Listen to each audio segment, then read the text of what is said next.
Enjoy your viewing, and good afternoon.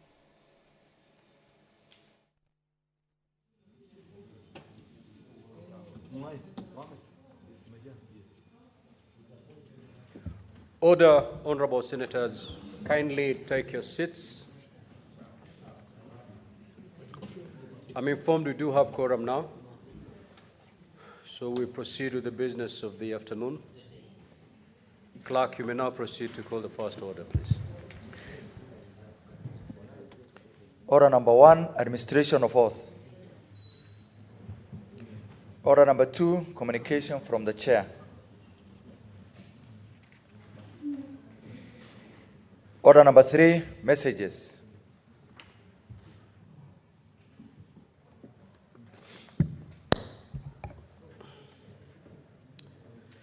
Honorable senators, I wish to report to the Senate that I have, pursuant to Standing Order 46.3, received the following message from the Speaker of the National Assembly regarding the decision of the National Assembly on the Senate amendments to the Water Amendment Bill, National Assembly Bills number 33 of 2023. The message, dated the 3rd of May 2024, was received on Tuesday, the 7th of May 2024, in the office of the Clerk of the Senate. Pursuant to the Standing Order 46.4, I now report the message. Pursuant to the provisions of Standing Order 41.1 and 148B of the National Assembly Standing Orders, I hereby convey the following message from the National Assembly. Whereas on Wednesday, 23rd of August 2023, the National Assembly passed the Water Amendment Bill, National Assembly Bills number 33 of 2023, with amendments, and thereafter referred the bill to the Senate for consideration in accordance with Article 110(4) of the Constitution. And whereas on Thursday, 7th March 2024, the Senate considered and passed the said bill with further amendments and referred it back to the National Assembly for concurrence. Further, whereas on Tuesday, the 30th of April 2024, the National Assembly considered and rejected the Senate amendments to the bill, thereby committing it to a mediation committee in accordance with the provisions of Article 112(2)(b) of the Constitution. Now, therefore, in accordance with the provisions of Article 112 of the Constitution and Standing Order 41.1 and 148B of the National Assembly Standing Orders, I hereby convey the said decision of the National Assembly to the Senate and seek the appointment of 7 senators to a mediation committee to consider the said bill in accordance with Article 113 of the Constitution. Honorable senators, consequent to the said decision, the Speaker of the National Assembly appointed the following members of the National Assembly to the mediation committee to consider the bill in accordance with Article 113 of the Constitution. The Honorable David Kagongo Bowen, MP, the Honorable Maisori Kitayama, MP, the Honorable Stanley Mudhama, MP, the Honorable Dorothy Ikiara, MP, the Honorable Paul Nzengu, MP, the Honorable Hussein Weitan Mohammed, MP, and the Honorable Gertrude Mbeyu, MP. Now, Honorable Senators, pursuant to the provisions of Standing Order 166(2) of the Senate, and in consultation with the majority and minority leaders, I will, at the appropriate time, appoint senators to the mediation committee. I thank you. Again, Honorable Senators, I wish to report to the Senate that pursuant to Standing Order 46(3) and 4, I received the following message from the Speaker of the National Assembly regarding the passage by the National Assembly of the County Licensing Uniform Procedures Bill, Senate Bills number 9 of 2022. The message, dated Friday, 3rd May 2024, was received on Tuesday, the 7th May 2024, in the office of the Clerk of the Senate. Pursuant to the said standing order, I now report the message. Pursuant to the provisions of Standing Orders 41.1 and 142 of the National Assembly Standing Orders, I hereby convey the following message from the National Assembly. Whereas the County Licensing Uniform Procedures Bill, Senate Bill number 9 of 2022, was passed by the Senate on Wednesday, 21st of February 2024, with amendments and referred to the National Assembly for consideration. And whereas the National Assembly considered and passed the said bill on Thursday, 2nd of May 2024, with further amendments as contained in the schedule of amendments attached herewith. Now, therefore, in accordance with the provisions of Article 110 of the Constitution and Standing Orders 41.1 and 144 of the National Assembly Standing Orders, I hereby convey the said decision of the National Assembly to the Senate. Honorable Senators, Article 112(1)(b) of the Constitution provides that if one House passes an ordinary bill concerning counties, and the second House passes the bill in an amended form, it shall be referred back to the originating House for reconsideration. Honorable Senators, in this regard, I direct the Standing Committee on Trade, Industrialization and Tourism to deliberate on the National Assembly amendments and report to the Senate. Further, pursuant to Standing Order 165(1) of the Senate Standing Orders, I direct that the National Assembly amendments to the County Licensing Uniform Procedures Bill, Senate Bill number 9 of 2022, be circulated to all senators. At an appointed time, the Senate Business Committee will schedule the consideration of the amendments in the Committee of the Whole. The House is accordingly guided. Honorable Senators, I also wish to report to the Senate that pursuant to Standing Order 46(3) and 4, I received the following message from the Speaker of the National Assembly regarding the passage of the Independent Electoral and Boundaries Commission Amendment Bill, National Assembly Bills number 10 of 2024. The message, dated Friday 3rd of May 2024, was received on Tuesday the 7th of May 2024 in the office of the Clerk of the Senate. Pursuant to the said standing order, I now report the message. Pursuant to the provisions of Standing Order 41(1) and 142 of the National Assembly Standing Orders, I hereby convey the following message from the National Assembly.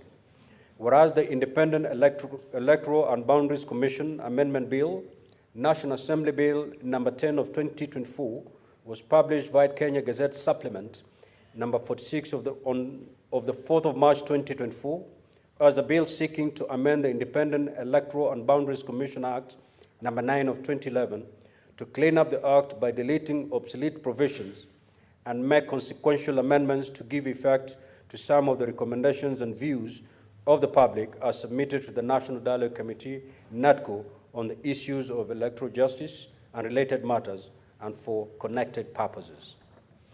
And whereas on the 2nd of May 2024, the National Assembly considered the said bill and passed it with amendments and in the form attached hereto, now therefore, in accordance with the provisions of Article 110(4) of the Constitution and Standing Orders 41(1) and 142 of the National Assembly Standing Orders, I hereby refer the bill to the Senate for consideration.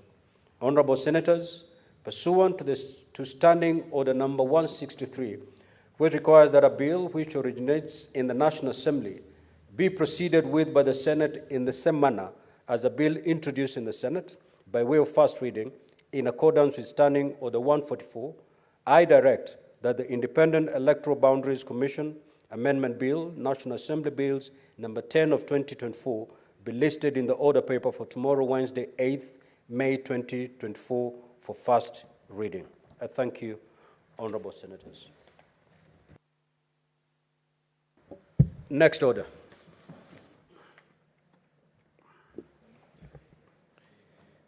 Order number 4, petitions. Order number 5, papers. The Chairman, Standing Committee on Land, Environment and Natural Resources. Where is the Honorable Metho or any member of that committee?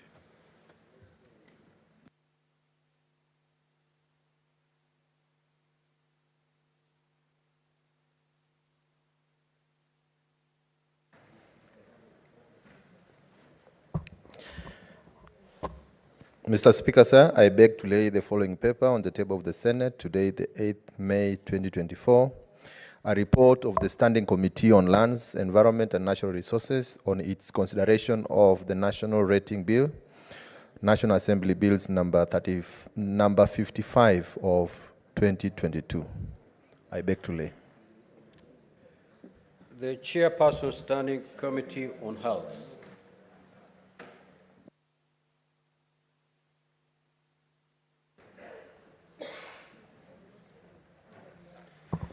Honorable Speaker, I beg to lay on the following paper on the table of the Senate today, 8th May 2024, report of the Standing Committee on Health on its consideration of the Maternal, Newborn and Child Health Bill, Senate Bills number 17 of 2023. Next order, Clerk.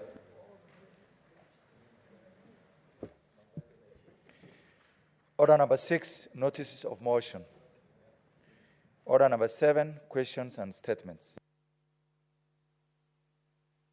Statements pursuant to Standing Order 52. The Honorable Senator Margaret Kamar. Thank you, Mr. Speaker. Mr. Speaker, sir, I rise pursuant to Standing Order 52-1 to make a statement on a matter of general topic of concern, namely the working session on advancing free movement of persons in Africa, organized by the Economic, Social, Cultural Council, ECOSOC, in collaboration with the Pan-African Parliament. Mr. Speaker, I'm honored to be a member of the Trade Committee, courtesy of this House sending me to the Pan-African Parliament. Mr. Speaker, sir, ECOSOC PAP working session was held in Victoria, Seychelles, and it brought together members of the Pan-African Parliament, Committee on Trade, Customs and Immigration Matters, of which I'm a member, and ECOSOC representatives, the regional integration and immigration experts, as well as representatives from the civil society. The session, Mr. Speaker, focused on enhancing the understanding and support for the ratification of the Free Movement of Persons Protocol through the parliamentary engagement. It aimed to build knowledge, assess key issues, and formulate actionable strategies for mobilizing support for the Free Movement of Persons Protocol. Mr. Speaker, sir, the objectives and the expected outcomes of the working session included: 1, to educate the African parliamentarians about the Free Movement of Persons Protocol, focusing on its benefits and opportunities. 2, to engage member states in assessing key issues affecting the ratification of the Free Movement of Persons Protocol. 3, to identify and address parliamentarians' concerns and misconceptions about this free movement of persons in the continent. 4, to equip parliamentarians with effective lobbying strategies for ratification of the same protocol. 5, aimed at improved understanding and support for the free movement of persons among parliamentarians themselves. 6, increased participation of parliamentarians in the free movement of persons and related discussions. And finally, it focused on the development of an action plan for mobilizing support for the Free Movement of Persons Protocol amongst parliamentarians. Mr. Speaker, sir, the working session followed a comprehensive work program after the opening remarks that were made by several luminaries, including Mr. Alvin Lawrence, representative for ECOSOC, and the National Chapter Representative William Karu, ECOSOC Secretariat Head Aaron Massa, and the Deputy Clerk of the Legislative Business and Conferences from the PAP. And myself, I represented the chairperson of the Pan-African Parliament in that forum during the opening session, which actually I opened officially. Mr. Speaker, sir, Kenya is an active player in African economic integration initiatives. Kenya, alongside Ghana, were the first to ratify and deposit instruments of ratification of the African Continental Free Trade Area, AfTA. On the 7th October 2022, the AfTA Secretariat launched the AfTA Guided Trade Initiatives in Accra, Ghana, to allow for commercially meaningful trade under the agreement to commence for 8 participating countries because the protocol requires that any aid that are ready will commence. And the following countries had qualified at that time: Cameroon, Egypt, Ghana, Kenya, Mauritius, Rwanda, Tanzania, and Tunisia, representing the 5 regions of Africa. As at August 2023, Mr. Speaker, 47 out of the 54 signatories, which is 87% of the countries of the African continent, had deposited the instruments for the African Continental Free Trade Area ratification, Kenya included. Mr. Speaker, while the AFTA recognizes that free movement of persons, recognizes that free movement of persons is essential for achieving its broader goals of economic integration, prosperity, and poverty reduction in the continent, the African Union Commission saw the need to develop another protocol on the free movement of persons, because you cannot have a free trade area without ensuring that there is free movement of persons. This, therefore, gave rise to the current protocol to the treaty establishing the African Economic Community relating to free movement of persons. The right of residence, the right to establishment as a key instrument within the AFTA framework. Mr. Speaker, sir, this protocol provides guidelines for facilitating the movement of people across the African countries. It covers aspects such as visa policies, residence rights, and establishment rights. It's nice to note that Kenya is one of those who are way ahead since the declaration by a president that there is no requirement of a visa for an African to enter Kenya. So we are way ahead as far as that one is concerned. Mr. Speaker, Article 29 of the Free Movement of Persons Protocol defines the African Union Commission role in evaluating the implementation of the protocol through collaborations with the regional economic communities, the RECs, which include the East African Community, in order to harmonize free movement policies, migration, and border management procedures. The goal, Mr. Speaker, is to ensure that member states adopt and implement necessary legislative procedures related to free movement. Mr. Speaker, the Free Movement of Persons Protocol is expected to have a positive impact on economic empowerment and job creation across the continent. By allowing skilled labor and professionals to move freely, the AFTA can enhance trade and investment opportunities across the continent, and therefore remove barriers that would create a more interconnected and dynamic continent. And this, to Kenya, is a very big positive, because we have our people already having moved even before these ratifications are done. We have Kenyans in almost every country in the continent. Mr. Speaker, sir, among the recommendations that were arrived at during the ECOSOC PAP workshop are the following. 1, there is need for intensive sensitization campaigns to raise awareness among policymakers, parliamentarians, civil society organizations, and the general public about the free movement protocol, focusing on its objectives, its principles, its benefits, and addressing concerns. 2, capacity building by implementing initiatives to enhance understanding and implementation through training programs for stakeholders at national and regional levels.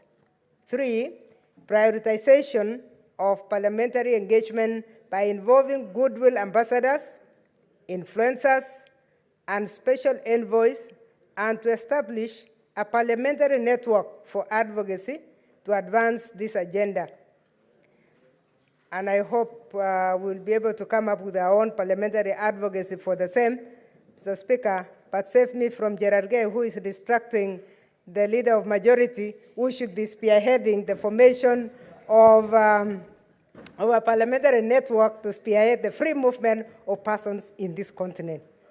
I would like to take this opportunity to entreat my fellow senators to take up the various roles suggested here in order to make sure that Kenya becomes among the first countries to embrace the protocol, knowing that Kenya has more than 6 countries on the border lines, and we need to be able to move freely across borders. Mr. Speaker, also there is need for harmonization of laws through efforts to ensure consistency and smooth implementation in national laws and regulations with provisions of the Free Movement of Persons Protocol, possibly via legislative reforms and collaboration among member states and regs. Mr. Speaker, this is a recommendation that has direct bearing on our work and mandate as legislators, and it is imperative that we come up with robust laws and amendments to laws that will enable our people to reap the maximum benefits from this protocol that opens our borders in the continent. Mr. Speaker, sir, in conclusion, the ECOSOC PAP working session was pivoted in advancing the discourse on free movement in Africa, and the session achieved its objective of enhancing understanding and support for the Free Movement of Persons Protocol and identifying barriers to ratification and implementation of the protocol.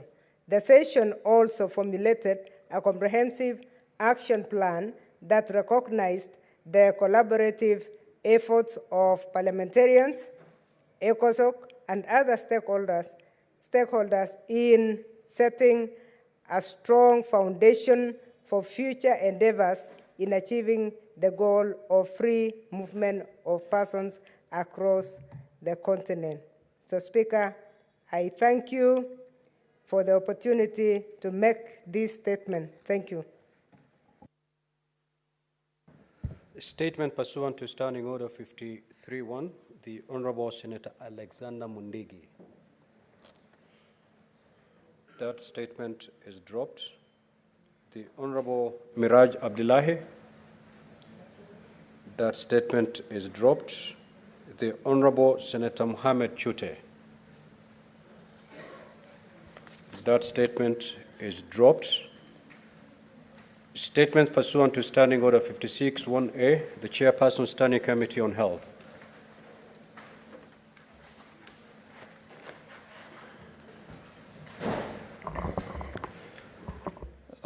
Thank you very much, Honorable Speaker. Statement on the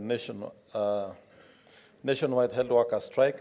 Honorable Speaker, pursuant to Standing Order 56-1A, I beg to make a statement on an issue of general topical concern, namely the nationwide health worker strike. Honorable Speaker, according to the Council of Governors, there are approximately 4,398 doctors and 31,923 nurses serving in 16,655 county health facilities countrywide. This is up from 874 doctors and 6,620 nurses in 2013. On 13 March 2024, the Kenya Medical Practitioners and Dentist Union, KMPDU, initiated a strike following a notice given on 6 March 2024. Grievances raised include posting and remuneration of medical interns, provision of comprehensive medical cover for doctors, involvement of doctors in the Universal Health Coverage Initiative, delayed promotions, salary arrears arising from the non-implementation of the 2017 collective bargaining agreement, support for career development by facilitating postgraduate education fee payment. On 23 March 2024, the Kenya National Union of Clinical Officers, KUCO, issued strike notice, followed by the commencement of a strike on 1 April 2024. Grievances included implementation of Kenya shillings 15,000 enhanced risk allowance, finalization of CPA registration following a court order, issuance of promotion and redesignation letters, prompt and fair compensation for clinical officers interns, approval of career progression guidelines by PSC specific to clinical officers, issuance of permanent and pensionable letters to categories of clinical officers, provision of comprehensive medical cover, reinstatement of dismissed clinical officers in Kirinyaga County, employment of 20,000 additional clinical officers to address shortages, immediate payment of withheld salaries by counties, renewal of contracts and employment of health workers contracted under the USC program. On 26 March 2024, the Kenya National Union of Medical Laboratory Officers likewise issued a strike notice and cited several critical grievances that have impacted their professional and working conditions, including failure by the government to establish a recognition agreement with the union as required by law, despite multiple attempts to resolve this matter, confirmation of universal health coverage workers, UHC interns, COVID health emergency response program staff, the National TB and Lung Diseases Program, employees into permanent and pensionable positions, ensuring job security and benefits, employment on exploitative terms, particularly by hospital boards, lack of promotions and redesignation, exclusion of medical laboratory officers from key decision-making processes, provision of comprehensive medical insurance cover, employment of sufficient medical laboratory officers. Mr. Speaker, the government position on the matter is that the National Treasury has released up to 2.5 billion shillings for the placement of interns. However, on different terms of engagement from the 2017 collective bargaining agreement. The implication of this is that the newly placed medical officer interns will only receive what the government refers to as a stipend of Kenya shillings 70,000 per month and not Kenya shillings 206,000, as been the case with other already placed interns. The government has argued that the current terms are discriminatory as similar interns across the public and private sector receive amounts lower than 70,000. Medical doctors interns are not doctors and hence cannot be paid salary, but they are entitled to a stipend. The 2017 collective bargaining agreement was not adequately negotiated and did not involve the input of National Treasury for purposes of sustainability in the funding. The 2017 collective bargaining agreement is expensive considering the ballooning wage bill, which is currently unsustainable. Mr. Speaker, the Council of Governors has likewise raised several concerns, including that senior medical officers are paid double the amount paid to non-health workers in the public service. The industrial unrest has paralyzed healthcare services in the counties, with conciliation meetings between the two levels of government and the unions yet to bear fruit. The strikes are unprotected following the court orders for the health workers to go back to work. The implementation of the CPA, counties have raised concerns that it will have ripple effect on the basic pay for all civil servants and will necessitate additional allocation of resources to all counties. And presently, there are 890 doctors, pharmacists, and dentists that have been released by counties for postgraduate training. Counties are compelled to pay their salaries during the training period, thus depriving them of much-needed resources to recruit additional staff. Mr. Speaker, having considered all the issues as indicated above and taking note of the impact the strike was having on the lives and health of vulnerable Kenyans, on Tuesday, 23rd April 2024, the Standing Committee on Health visited Kiambu County Referral Hospital to assess the impact of the strike on health service delivery. During the visit, the committee found that albeit the county government of Kiambu had put in place admirable steps to mitigate against the strike, health service delivery was still severely impacted, with the hospital running on less than 80% of its normal capacity. Mr. Speaker, in addition, on Thursday, 2nd May 2024, the Standing Committee on Health held a joint meeting with the Departmental Committee on Health of the National Assembly to deliberate on the issues and build consensus towards a way forward.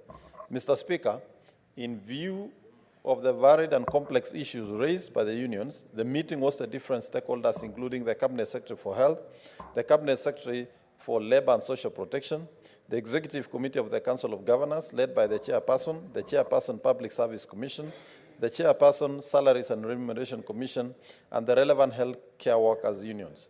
Mr. Speaker, following the extended deliberations, the Joint Committee resolved the following way forward. Concerning the Kenya National Union of Medical Laboratory Officers, the meeting resolved that the union submit recognition agreement to the Ministry of Labor for purpose of ensuring they meet the necessary threshold.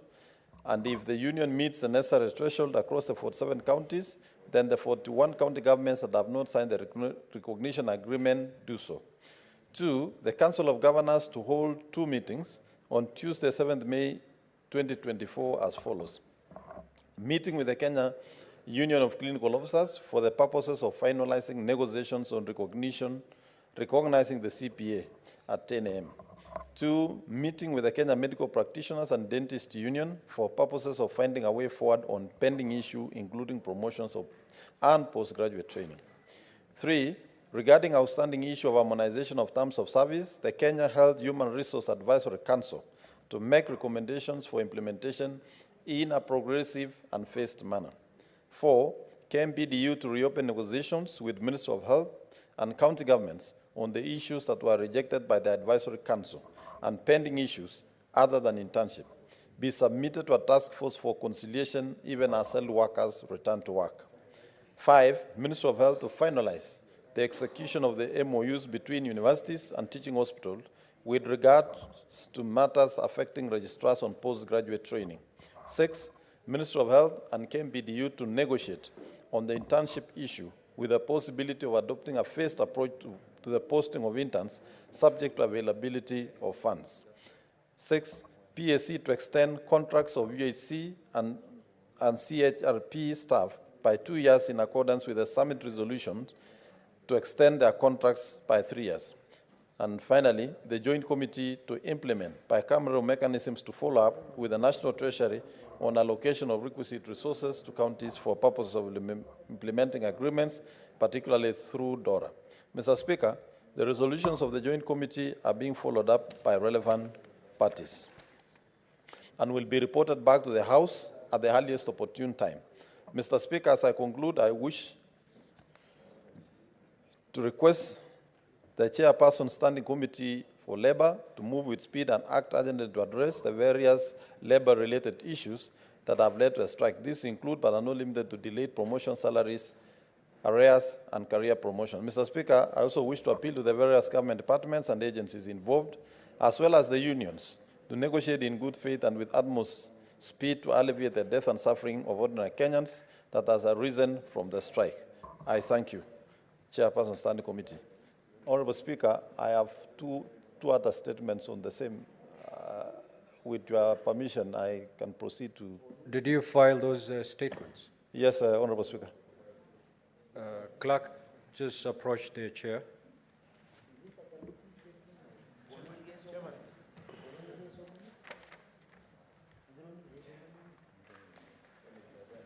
Chair, Standing Committee on Health, please approach the chair.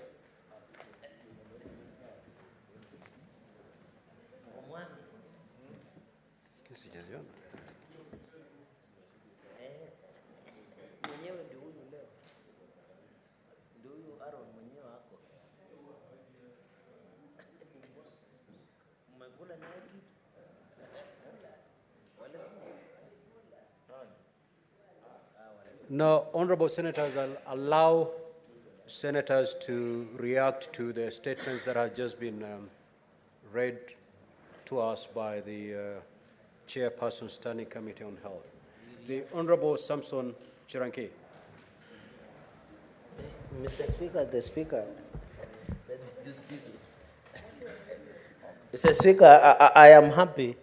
Mr. Speaker, what we have always said about committees that they should, when an issue of national importance comes to our attention, we should always be seized of the matter.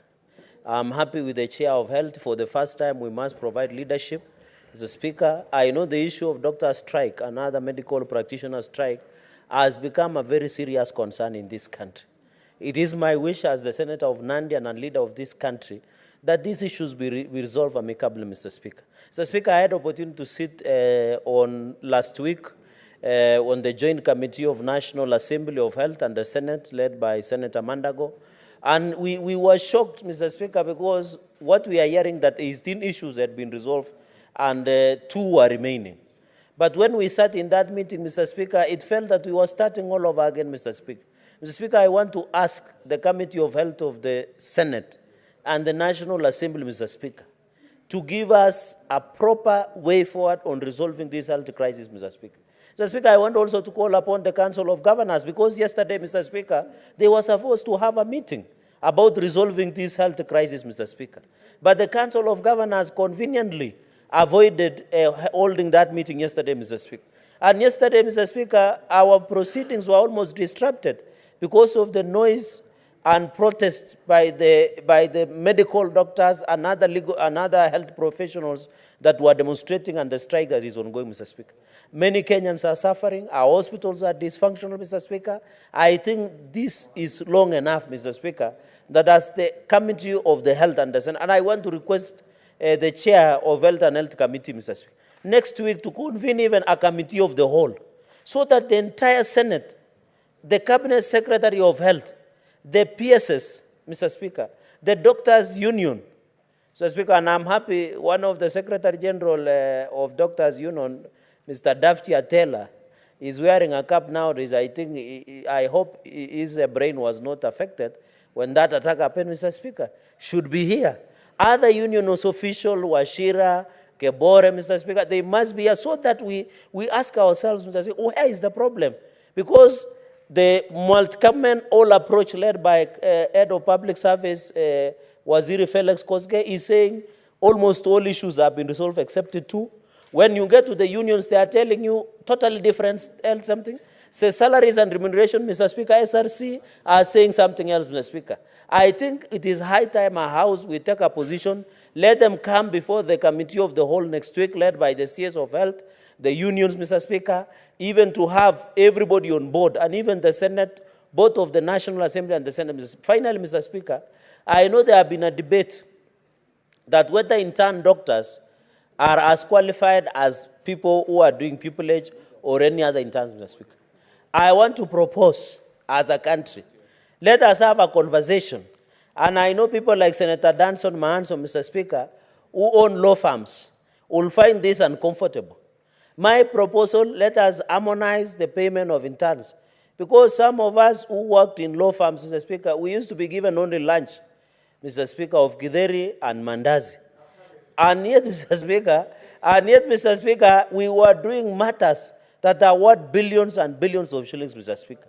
I think we need to harmonize, Mr. Speaker, so that when we have interns of doctors, interns of law, engineering, and any other professions, let us have a standardized fee, Mr. Speaker, so that we don't bring issues that might come up, Mr. Speaker. I know this is a debate that we might have for the longest time possible, but we respect doctors, we respect health practitioners, but they must come down. They must go to a bureaucratic oath, Mr. Speaker, where it says even if it comes to the wire, their issue is to protect the lives of Kenyans. So, Mr. Speaker, I commend the Health Committee. Let us be proactive in nature, Mr. Speaker. Let us not be reactive so that we can keep the update, Mr. Speaker. And I hope this matter will be resolved as soon as possible.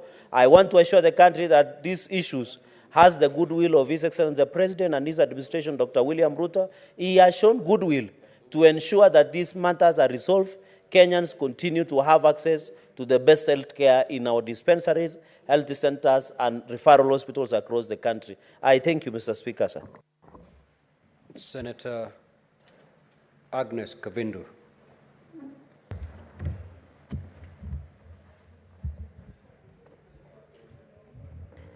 Thank you, Mr. Speaker, for giving me this opportunity to congratulate the chair for Committee of Health and his team. Mr. Speaker, it's very urgent for the, through this statement, I hope the Health Committee will be able to bring together the government and the county governments, the governors, to be able to negotiate and agree on whatever issues that are making the doctors not to report back to work, because, Mr. Speaker, we are losing a lot of people through death. People can be saved, who could have been saved through the doctors treating them, but they are dying every day, every day, every day. We are receiving so many calls for us to contribute money for burials due to lack of medication in hospitals and treatment. So, Mr. Speaker, I support this statement and I recommend them, and I pray that Senator Mandago, the chair of Health Committee, will push both sides, the government side and the governors, to be able to agree with the governors, with the doctors, and do whatever they are asking for. Thank you, Mr. Speaker. Senator Aaron Cheriot. Speaker, I want to thank the Health Committee for taking leadership on a very important national issue, which unfortunately, for now about 55, or I think today is the 56th day, the country has been unable to find solution to. This issue of the doctor strike, Mr. Speaker, is not a simple matter. Mr. Speaker, I have taken time to try and be as neutral as can be and listen to what the governors are saying on issues of expenditure, and many of them forward to me clips of yours truly speaking here in the Senate and reminding our county governments to balance recurrent vis-a-vis development spend. And they tell me, Majority Leader, isn't it you who every afternoon reminds us that all our counties are in breach of our regulations on 70-30 divide between recurrent vis-a-vis development spend? And if we proceed in the manner and the route that the doctors want us to proceed, then consider that you may either have to amend or a division of revenue add us additional resources for us to be able to take on board this CBA that was signed in 2017. And therefore, you listen to them and you realize they have a valid point. On the other side, Mr. Speaker, I have also taken time to not only listen, but to engage the doctors' union, including having a sit-down with them as late as last week. I think it was on Thursday or Friday, when I met them somewhere, deeply seated and reflecting on the challenges that they are facing. And the issues that they speak about also, Mr. Speaker, are not matters that you can easily sweep under the carpet. Mr. Speaker, our health architecture is such that intern doctors are actually the real doctors that treat, that attend to patients in many of our county facilities. The senior doctors and the consultants, they only show up maybe one afternoon or 2 or 3 days in a week. But the people that ordinary citizens, the people that we represent in this house, Mr. Speaker, meet when they go to our health facilities are actually the interns. Therefore, Mr. Speaker, this issue about their pay, their ability even to live a decent life, Mr. Speaker, because many of them, unfortunately, we have a centralized pay structure for them. All of them, it is being proposed that be paid 70,000. Yet, in their deployment, Mr. Speaker, many of them are being sent to far-flung counties away from what will be their home areas. And as part of the proposals that they are making and saying, if it is impossible to meet the 200,000 Kenya shillings that they are asking for, then at least allow them to work in their villages. And now many issues come about here because there are villages which cannot find a trained doctor within that particular region because they say, okay, if you strongly feel that because you're still students and you're still training, you want us to be paid this 70,000, allow me to walk from my mother's house to go to the clinic. That 70,000 will be enough. But so long as you expect me to work in certain parts of this country and give my attention, you know, when all is said and done, Mr. Speaker, doctors is the only profession whose mistake cannot be accepted, or mistake, Mr. Speaker, the world cannot bear, because it means it's the difference between life and death. If a lawyer makes a professional mistake, what is the worst that can happen? A breach of contract. There's nothing. Lawyers, how can you die from a poorly drafted agreement? Mr. Speaker, but when a doctor hanged by who, Mr. Speaker? You know, Mr. Speaker, anyway, I don't want to say what I said on this floor another time, and I was discussed in all LSK forums about lawyers, Mr. Speaker. But we have to be very keen in this discussion. Yet, we must also appreciate what the national government is telling us. That appreciate the fact that we are still at a debt strain level where 70% of our revenue collections never leave Harambee Avenue. They pay debt immediately they are collected. For every 100 shillings that we collect in taxes, we are still paying 70 away to debt that we have already consumed as a country, and only are left with 30% to compete amongst all the things that we need to do: pay salaries, pay military, pay teachers, keep parliament running, the judiciary, the executive. Therefore, we are in a very difficult situation, Mr. Speaker, which I want to laud the committee for taking at least the lead to call all these institutions together and try and make sense of this situation that we find ourselves in, because it has gotten to a point where, Mr. Speaker, people are beginning to ask, and they can't distinguish anymore. You cannot sit comfortable and say, oh, I come from the minority or the opposition side. They keep on asking you, you are the leaders. That's the word that Kenyans use. To the ordinary Kenyan, all they know is that you are a leader. And they expect that you have the platform and there's something that you can do about it.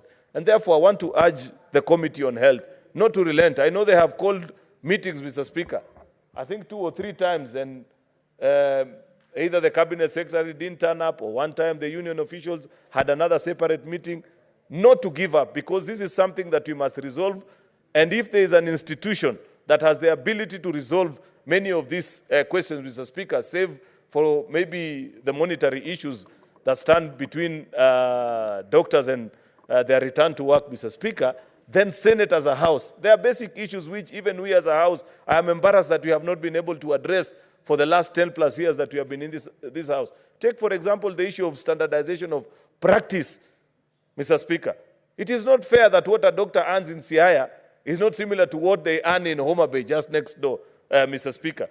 That the promotion manual and the HR manual for one county differs from the other. Yet these are people who trained in the same institution for such an important profession. And therefore, Senator Mandago and your health committee, immediately you're done with resolving this issue of the strike, then bring to the House at least, Mr. Speaker, legislation or policy proposals that will ensure that we standardize practice issues across all our 47 counties, ensuring that our HR manuals, the leave days, promotion, what it takes, what level do you rise at after practicing for how many years, so that there is no competition, at least at intra-county level, Mr. Speaker. There are certain counties that we are told, Mr. Speaker, doctors will never wish or want to work in because of how how they are being handled in those counties, Mr. Speaker.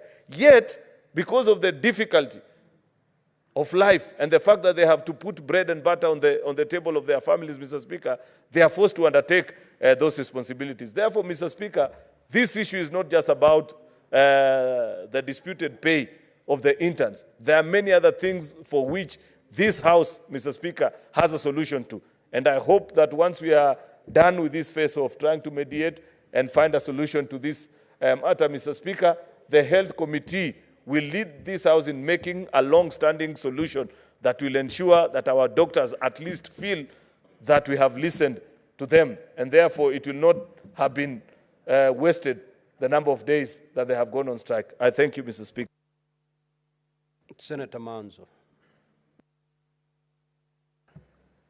Thank you, Mr. Speaker, for giving me an opportunity to comment on the statements. Mr. Speaker, I want to comment on the striking doctors and say that every other day the doctors come to Parliament striking, and I want to say that a doctor, Mr. Speaker, is not trained overnight and is among the most brilliant people in the country who went to medical school, and after 7 years, Mr. Speaker, I believe these people are qualified to work.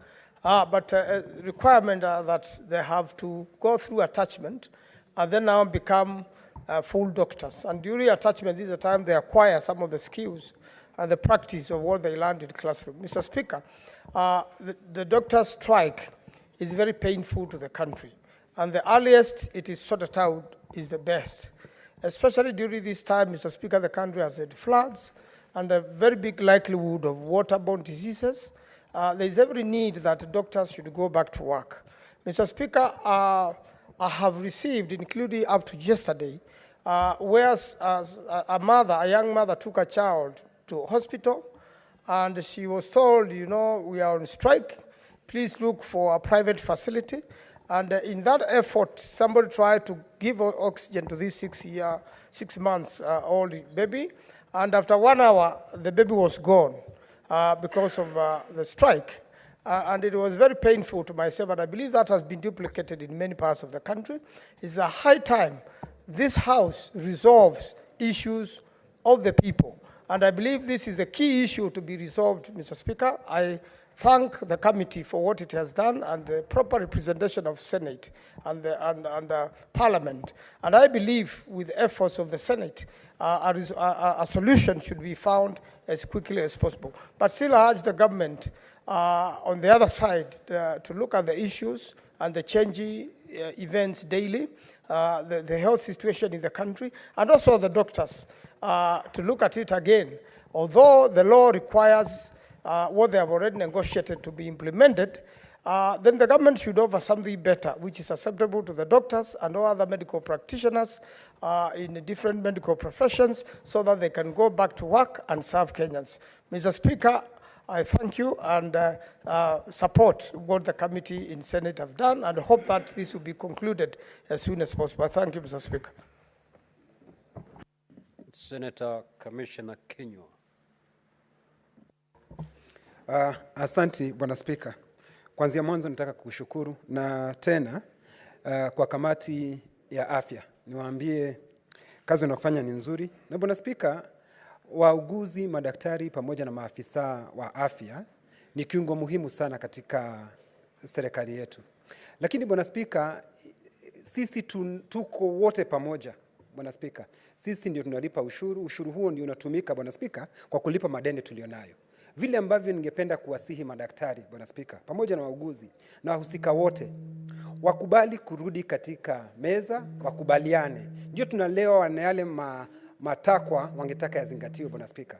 Lakini kulingana na vile ambavyo Bwana Spika, yale matakwa ya kwanza waliokuwa wameongea kama wale interns walisema wangetaka wote kuajiriwa Bwana Spika, na vile vile kulipwa takribani shilingi 70,000. Bwana Spika, hii ikakubalika. Bwana Spika, ni vizuri kulingana na vile ambavyo nimesikia ripoti tuliopewa, ni vizuri wale madaktari na wale wauguzi waweze kukubali ya kwamba hakuna mtu yote amekataa kusikiza matakwa yao. Lakini kwa wakati huu, kwa vile ambavyo hela haziko, Bwana Spika, zile hela ambazo zimepatikana tayari serikali imekubali, na vile vile wamekubaliana na wale ambao wanawakilisha wale madaktari, hayo mambo yatawezekana. Lakini Bwana Spika, mgomo huu umeendelea, na nataka kusema ya kwamba ukitembelea hospitali zetu, ndio wananchi wanasononeka, wananchi wana shida wanapata.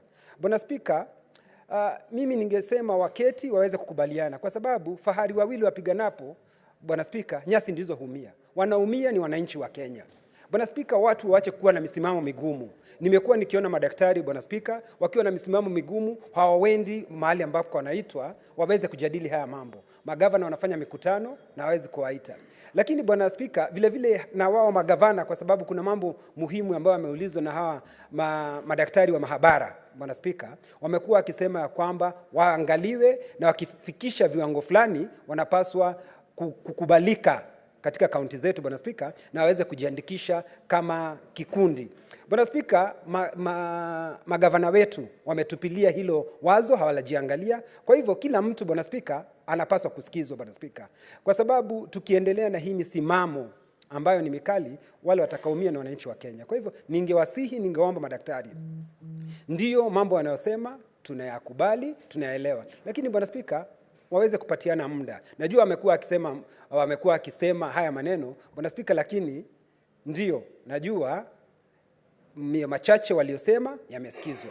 Sasa na wakubali kurudi kazini, ndio waweze kuhudumia wa Kenya, kwa sababu ni dada zao, ni ndugu zao, ni wazazi wao, na sisi wote tunataka nchi yetu iendelee mbele. Nashukuru Bwana Spika na nasema asante. Asante. Chagua kuzungumza Kiswahili, usichanganye lugha, na bila shaka unajua hiyo sheria. Intaz Kiswahili ni daktari mkufunzi. Senator Edwin Sifuna. Thank you, Mr. Speaker. These days, we lawyers just listen in bemusement when members whose professions we have no clue stand up here and deride and attack lawyers. These days, we just laugh, but it would be interesting if one day you stood up and also told us about your profession, not just attacking lawyers and we don't even know what you do. Mr. Speaker, my doctor is 28 years old. And the last time I went to see her on a routine medical checkup, she expressed to me very serious frustration when she hears members of parliament speaking about doctors. It's as if people have simply refused to listen to these medical professionals or to even understand anything about them. So when you hear somebody who claims to be a lawyer embarrassing all lawyers by trying to draw comparisons between a medical intern and a pupil at a law firm who should be paid in Githeri, Mr. Speaker, it is extremely embarrassing that some of these people share a profession with me. Mr. Speaker, when you speak to these doctors, they don't understand how these things are not getting through to people. How can they spend a whole 3 months explaining to you what a medical intern is, but when you stand up here, you say, oh, we should be standardizing and paying them the way we pay pupils at a law firm. Mr. Speaker, it is extremely frustrating, and I'm sure, even now, she is losing her mind where she is, and I'm hoping that I can channel some of that energy that I'm sure she's going through right now. Mr. Speaker, when she sees members of parliament saying, oh, now the government has no money, but yet we are looking to hire people called cabinet assistant secretaries. What are those people called? CASs, Mr. Speaker. From which float? From which resources are we going to pay these people? So they tell me every day, they have tried to explain what a medical intern is. They have to bend down to some of these low levels and explain what a CBA means. They have to explain continuity of government, basic concepts. They have to explain, Mr. Speaker, very basic things. And it is very, very frustrating for them. So when I hear people here saying they should sit down and talk, I can assure you, because I talk to these doctors, they have gotten to a place where they have experienced very serious mental block. There is very serious intransigence on the part of the ministries, on the part of the... Honorable Sifuna, just address your colleagues as honorable senators, not when you hear people. Please. Mr. Speaker, I wish one day you allow these honorable members to meet these doctors themselves here. When those doctors come here, you will notice there are some honorable members who never go and meet those doctors.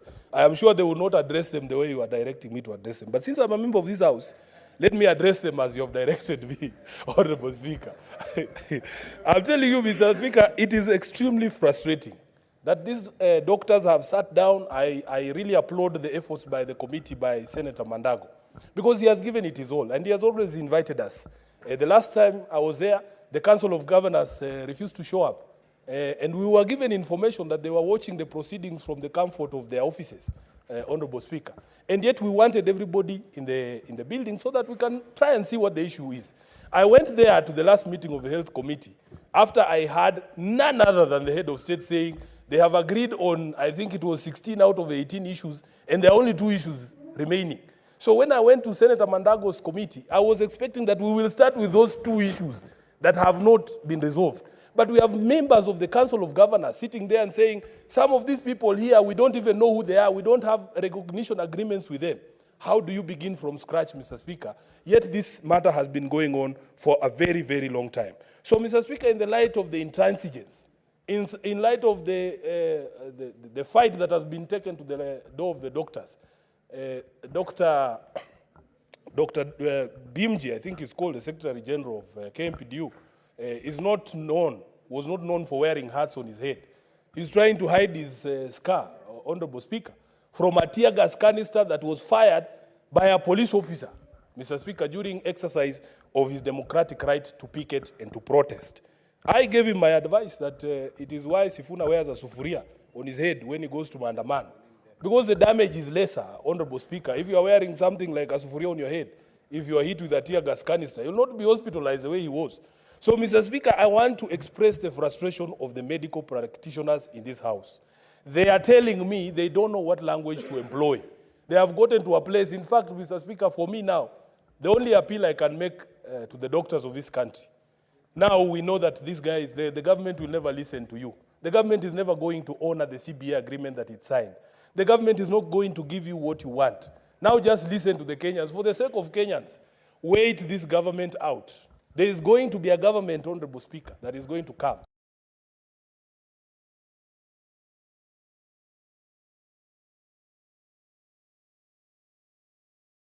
People in servitude that you cannot, under Article 30, hold somebody under forced labor. You need to pay them for their services. So my appeal to the doctors of this country, it's not common for me to advise somebody to abandon their right, to abandon their cause. I know they are right, but they are speaking to a stone. Mr. Speaker, somebody who has deliberately refused to understand their situation in basic terms such as medical intern. Wait this government out. It won't be long, Honorable Speaker. We are in 2025. I can assure you, when this side goes to that side, Mr. Speaker, and I hope you will be there to see it, and I hope you will be sitting there when I'll be addressing you from that other side, Honorable Speaker, you will not have some of these challenges in this country. I thank you. Senator Sifuna, that is a very good campaign piece. Not necessarily appropriate for the debate before us, but nevertheless, Honorable Mungatana Danson. Thank you, Mr. Speaker, for giving me the opportunity. Mr. Speaker, I would want to make a comment on the statement that was read by Honorable Professor Margaret Kamar on the ECOSOC PAP working session on advancing free movement of labor in Africa. Mr. Speaker, the Honorable Professor Kamar is a member of our Pan-African Parliament and a professor who has given us a lot of leadership in the Trade Committee. Mr. Speaker, although I head that delegation, but Professor Kamar in the Trade Committee of the Pan-African Parliament has been extremely resourceful. And this particular committee of Pan-African Parliament, Mr. Speaker, held a session recently in the Seychelles. And the main purpose of this session, Mr. Speaker, was to discuss the free movement of professionals, free movement of skilled labor across Africa. Mr. Speaker, although I didn't attend, I know that Kenya was very well represented, and I wanted to just take a minute or two, Mr. Speaker, to discuss this statement that my colleague has filed. Mr. Speaker, African nations filed the African Free Continental Trade Area Agreement, and Kenya was the first one to sign in October 7th, 2022. And the reason is that Kenya stands to gain a lot. If you go to South Africa today, you will find people in high positions like directors in ministries serving the government of South Africa, and these are people who are from Kenya. If you go to various states in this country, including our neighbors here, the amount and the number of Kenyans who have traveled out of this country to go and work, who have applied their skills in these other nations and made a life outside Kenya are a lot. But Mr. Speaker, those people who went at that time, they are facing practical difficulties. Even our children, our cousins, and the new generation that wants to explore opportunities within Africa are facing problems. And this is so, especially when it comes to election times. When electioneering time comes, Mr. Speaker, you will find ruling parties within the African continent becoming very protectionist-oriented. So people who are not from their countries, they tend to bear the brunt. So, Mr. Speaker, it is in our interest now to push, like Professor Kamar was pushing in this meeting, that we must have ratification of the Free Movement of Persons Protocol. This protocol will help establish African nations and African legal frameworks within their own parliaments to protect movement of labor from Kenya to other countries, from other countries to Kenya. The idea of creating a whole continent that is free for us to move. Today, maybe you are working here as a teacher, but tomorrow you can cross over to Somalia and work there. You need to have easy visa requirements. You need to have easy and quick residence application that will allow you to stay there without a problem. You need to have a system that allows you to pay taxes without double taxation, paying at home and paying in that country. And this protocol, Mr. Speaker, that was discussed in Seychelles and as represented by Professor Kamar, it makes those kind of resolutions and awareness. So we have left there as a nation saying that we are coming to bring these matters to our floors of parliament. We are coming to explain to our parliamentarians, our senators, so that they will not be difficult. It will not be difficult when the legal framework is finally developed at the continental level. When it comes to adoption, we are alive and aware about what is happening. So, Mr. Speaker, I really support that statement and encourage that we as legislators be abreast and well-informed about matters happening at the continental level. Why? Because Kenya is a large exporter of our labor, especially skilled labor.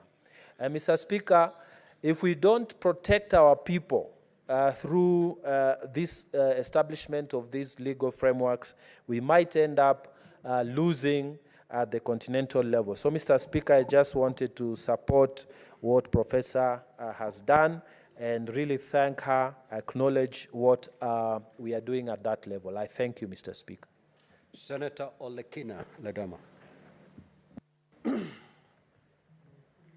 Thank you, Mr. Speaker. Mr. Speaker, I rise to support the statement by my chair on health, on this issue of strike of medical doctors. Mr. Speaker, I think we are missing the point here. Our committee has done the much that it can do when it comes to the issue of health. We now have the Labor Committee, which we hope will be able to take on the other issues that to do with the issue of salary delays, the issue of promotion, issues related to labor. Although we had taken the time to call the Minister for Health, the Minister for Labor, and also all these other stakeholders, our scope was limited because of issues associated with the committee. But I think it's about time, Mr. Speaker, that we ask ourselves serious questions. And these are serious questions that are supported by the Constitution. Health is devolved. Apart from issues of level 6, from level 1 to level 5, community health workers, those issues are devolved. But the problem has been, and this is where the governors don't get it right. When the national government decide to take on a function which is supposed to be supervised by the county government, the national government come in and say, for the community health workers, we will pay you X amount of money. We'll give them X amount of money. In the small budgets, Mr. Speaker, that we sent to the county governments forget that national government, the Ministry of Health, which is led by someone who is not even a doctor to be able to understand the pain of doctors, gets 141 billion shillings, which is equivalent to the shareable allocation of almost 30 counties. Then immediately the governor say, even us will pay 50%. So you hear headlines, the national government has released 3 billion. So of course, it will also affect the county budgets, and they will also release an additional 3 billion. Where is that money coming from? Then now you hear governor saying, because that is what they said in the meeting, that CBA which was negotiated was not fair. It was not fair. It is discriminatory because other interns should also be getting the same amount. So we can only give them 70. Mr. Speaker, if this House, the Senate, does not take this matter very seriously and deal with it, we will continue failing devolution. We'll continue failing our citizens who have brought us here. Mr. Speaker, when we were passing health-related bills, I remember telling my chair in the committees that this is all about the Benjamins. This is all about money.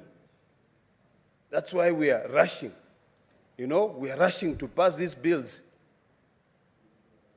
We read them, they are brought here, and we literally pass them even before the committee considers them. You know, we need to start thinking seriously. And I want to echo the words of my brother, Senator Sifuna, when he says that governments come and go, you know, but institutions should remain forever. This institution as the Senate has got to remain, and it has got to take a futuristic position in terms of defending the rights of our people. If we cannot defend the rights of our people to be able to really fight for devolution, then what are we going to be doing here? I think, Mr. Speaker, it's about time that we now ask ourselves, what does devolution mean in Kenya? Because in other countries, when it is devolution, it is fully devolved. It is devolution. We keep on saying forms follows functions, but yet it doesn't. So I think now, I keep on saying, and I want to repeat this thing, that what the doctors are asking for is very basic. It's what has been agreed upon. The doctors are simply saying, give us our 15,000 shillings, which was you were supposed to give us. That is issue number one. The doctors are saying, pay the interns 206,000 Kenya shillings. That is issue number two. The doctors are saying, the Honorable Senator, Majority Whip, you're a doctor. When you fall sick, I'm the one taking care of you. I don't even have medical cover. Please, provide me medical cover so that I can easily take care of you. Very basic things. The doctors are saying, Mr. Speaker, that the national government, the Ministry of Health, must respect court orders. But when we have meetings, they say we have agreed on 15 or 13 matters, if we have not agreed on 2 matters. The 2 matters that you've not agreed are the ones that you are mandated by the court for you to be able to agree. So, Mr. Speaker, I'm going to ask simple questions, and these are questions that we must all ponder. Do we feel great when our people are dying in hospitals? Mr. Speaker, I can say 80% of all the hospitals in this country are closed now. People go and they lose their patients. Small things which could be resolved just because of this argument saying that an intern is not a doctor. The training that an intern gets is different. A doctor gets is different from any other interns. Completely. So, Mr. Speaker, if we don't know Let's say we don't know and agree to be told. And this is the biggest problem of having someone leading that docket. And she has got no clue about what doctors go through. Incompetence of the highest order, Mr. Speaker. Mr. Speaker, this is a matter which should pain all of us. We are here to defend the interest of our people. We shouldn't defend any individual interest. We defend the interest of the collective, all the Kenyans, because the truth of the matter, Mr. Speaker, is that right now, the people who are in the Ministry of Health have become overnight billionaires. Why? Because there's a lot of money in the Ministry of Health. When you are controlling a budget of 141 billion shillings, you're equivalent to about 30 governors. So you'll stand there and you say, no, you can easily say whatever you want to say. Because you don't give a hoot in hell about the life of Kenyans. So, Mr. Speaker, I would request you. Honorable Alekena, if you are dissatisfied with the conduct of the CS in charge of health, you know exactly what to do. You bring a motion and you prosecute it. Proceed. Mr. Speaker, I'm guided. And it is not that we haven't pondered on that. No, we keep on saying, let them deal with the first one they're dealing with the fake fertilizers. Then now we'll come back and deal with the other ones to save humans' life. No, seriously, Mr. Speaker. You know, when you sit there, Mr. Speaker, the people of Kilifi are also saying, oh, and the people of Kenya are saying, now we elevated our speaker from a person from Kilifi to the country. Can we one day, Mr. Speaker, suspend the sitting of this House and we all march to the Ministry of Health? Or can we use the power that we have? Because senators, you have a lot of powers. Let me tell you. The power on the division of revenue, if you just say no, people will listen. But sometimes you forget the powers that you have. You know, I don't know whether you go and drink tea in other houses which their budget is increasing to 2 billion. Mr. Speaker, you know, sometimes we see things, and it's good for us to say them here. Because this is where the truth has got no shades of gray. I mean, when you look at budgets, even budgets when they are being allocated out there, you find one member of parliament who is the chair of budget committee has now decided that he will take 1.5 billion for roads of his own constituency when other counties have got no money whatsoever. So you're saying that we have got no money, we've got no money. Then where is equity? We keep on saying, like some of us here, when we stand here, Mr. Speaker, we were trying to rely on the equalization fund because of the, all the issues of session paper number 10 of 1965.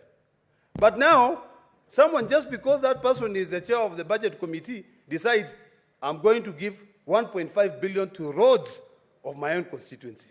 Shame on him. That's ridiculous, Mr. Speaker. And that is why you're saying we are missing the point here. We need now to realign our own existing resources. Instead of us rushing to World Bank to collect, yesterday I saw governors and the president going in to collect 344 million from the World Bank. And all you're doing is that you're causing problems for the future generations. Why can't we learn to then realign our existing resources? If it is true we do not have money to pay doctors, then we should not have 1.5 billion to put roads, to maintain roads. And if you follow closely, Mr. Speaker, and I don't intend to put any improper motive on our colleagues, you'll find that even contracts, Thank you, Mr. Speaker. Senator Hillary Wakili.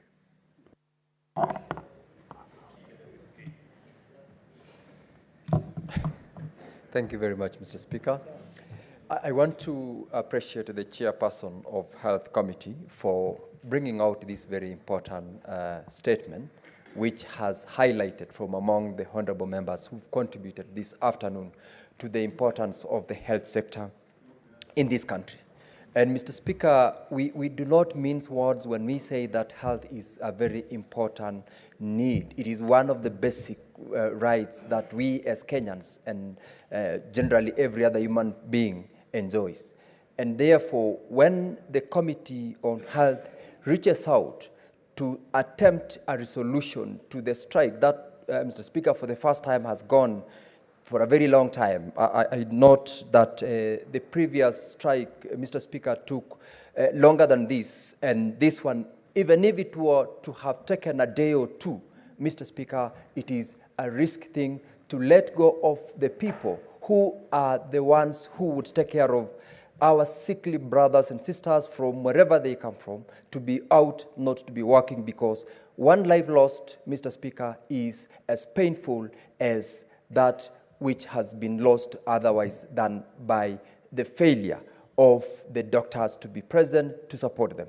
And so the committee that has gone out of its way to attempt to bring forth a solution and also to bring the doctors back in itself is commended. And I want to commend them for that good job.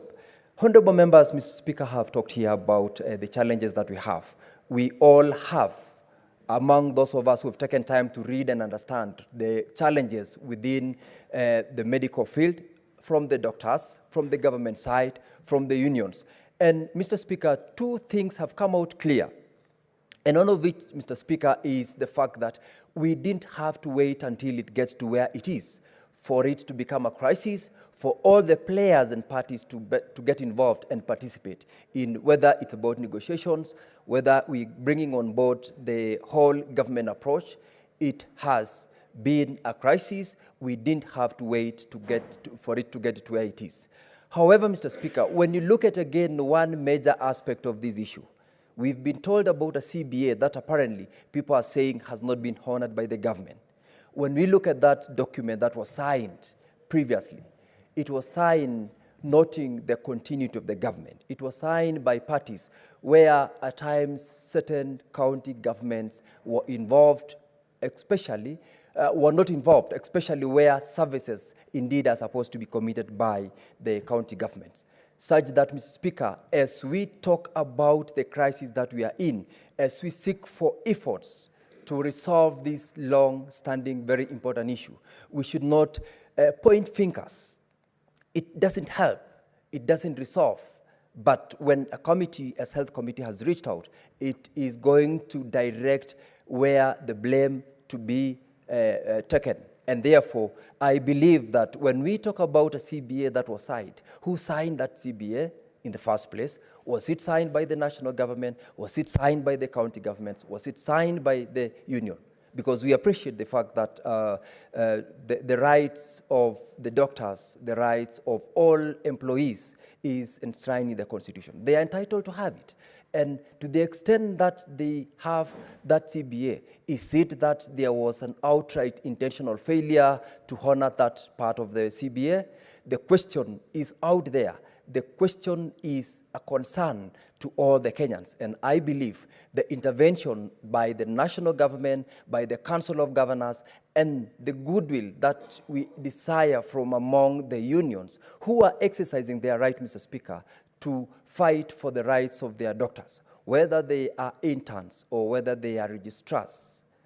I believe the Honorable Majority Whip can comfortably defend that aspect the way Honorable Senator Sifuna defended the lawyers in terms of the desire not to compare apples and oranges, or otherwise to compare interns and doctors and interns with lawyers. Therefore, the option that the government is taking, the option that the Committee on Health is taking to intervene is something that we all should support so that we have these doctors back to work, we have our people And Mr. Speaker, most of the people who actually end up suffering are those who would go to public hospitals. None among the members in this House, as one member did state yesterday, would largely suffer as that villager who would entirely depend on services from a public hospital. It is something that we must call it as is, and it's something that we must have our own united effort to make sure that the rights of the doctors are protected, and also the rights of those people who entirely depend on doctors for treatment and for services equally is protected. I therefore support and applaud the chairperson of the committee and the members of that committee for the effort that they would seek to intervene and support this cause of bringing the doctors back to work and support the people of Kenya. I thank you. Senator Faki. Asante Mheshimiwa Spika pia kwa kunipa fursa hii kutoa kauli yangu juu ya ripoti ya kamati ya afya ambayo imewasilishwa na Senator Mandago, Senator wa Gatuzi la Uasin Gishu. Mheshimiwa Spika, mgomo wa madaktari sasa umekuwa donda sugu, kwa sababu kwa zaidi ya mwezi mmoja tumekuwa na mgomo huo na hakuja kuwa na muafaka wa kuweza kutatua mgomo huo. Mheshimiwa Spika, tukiangalia sehemu nyingi wananchi wanapata shida, hususan wakati wa sasa ambapo kumeingia mafuriko na mkurupuko wa magonjwa kadhaa yanayosababishwa na maji. Kwa hivyo ilipo haja Mheshimiwa Spika ya serikali kukubali, kwa sababu hawa wanaotaka madaktari ni wa Kenya, wanatumikia wananchi wa Kenya, pesa zinazolipwa ni za Wakenya. Kwa hivyo sioni sababu gani kwamba serikali waweze kukaa ngumu wakati wale wanaotaka kusaidiwa ni madaktari na ambao wanafanya kazi muhimu katika nchi yetu ya Kenya. Mheshimiwa Spika, binafsi nilitembelea hospitali kuu ya mkoa ya Pwani tarehe 1 mwezi huu, na nikaona kwamba huduma nyingi zilikuwa zimesitishwa isipokuwa zile za muhimu tu. Kwa mfano kulikuwa kuna wodi ya watoto ambayo ilikuwa inafanya kazi na watoto wengi walikuwa wako pale wanahudumiwa ambao walikuwa wamelazwa kwa magonjwa tofauti tofauti. Lakini la kunifurahisha Mheshimiwa Spika ni kwamba madaktari walikuwa wanahudumia watoto wale walikuwa wamejitolea, licha ya kwamba wanakuwa na hisia za kuwa waweze kushiriki na wenzao kwa mgomo ili wahakikishe kwamba matakwa yao yamepatikana. Mheshimiwa Spika, masuala ambayo yanazungumziwa na madaktari ni masuala ya msingi. Ni masuala ambayo mfanyakazi yoyote ni lazima aweze kuwa nayo ili aweze kufanya kazi kwa utulivu akijua kwamba haki zake zimelindwa. Mheshimiwa Spika, mwaka juzi tulipokuwa na janga la corona, madaktari wengi walipoteza maisha yao kwa sababu walikuwa hawana kinga. Manasi pia walipoteza maisha kwa sababu walikuwa hawana kinga. Kwa hiyo Mheshimiwa Spika, yale mambo ambayo madaktari wanayapigania ni mambo ya kimsingi. Ukosefu wa bima ya afya kwa madaktari Mheshimiwa Spika. Mishahara ambayo iko chini ya kiwango ambacho wanastahili kulipwa. Mheshimiwa Spika, Senator Cherargei alizungumzia kwamba madaktari wanalipwa vizuri kuliko mawakili ambao hawajahitimu.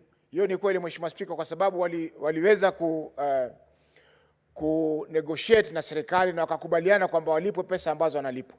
Kwa hiyo serikali haiwezi kuja miaka mitatu baadaye ikasema kwamba pesa wanazolipa ni nyingi, kwa hivyo zipunguzwe. Tumeona bajeti ya serikali inaongezeka maradufu. Tumeona juzi bajeti ya CAS na wengineo ambao zinaweza kuhusishwa. Kwa hiyo Mheshimiwa Spika, hili ni swala la ubadilifu wa rasilimali, kwa sababu kama miaka miwili, hiyo ni mwaka wa pili kutoka serikali hii ya Kenya Kwanza iingie mamlakani, waliweza kulipa miaka hiyo miwili ile kiwango kile ambacho kinadaiwa sasa. Ni jambo gani ambalo limefanya kwa mwaka huu wakatae warudi nyuma kuhusiana na muafaka ambao ulipatikana miaka 7 iliyopita? Kwa hiyo Mheshimiwa Spika, ni lazima serikali irudi nyuma, ikubaliane na matakwa ya madaktari, kwa sababu yale wanayoyataka mengine ni mambo ambayo tayari yako, si jambo jipya ambalo linatakana kufanyika. Asante Mheshimiwa Spika. Senator Boni, you were on my dashboard, but your name just disappeared. Should I assume that you no longer want to make any intervention so that I proceed to your colleague? Proceed.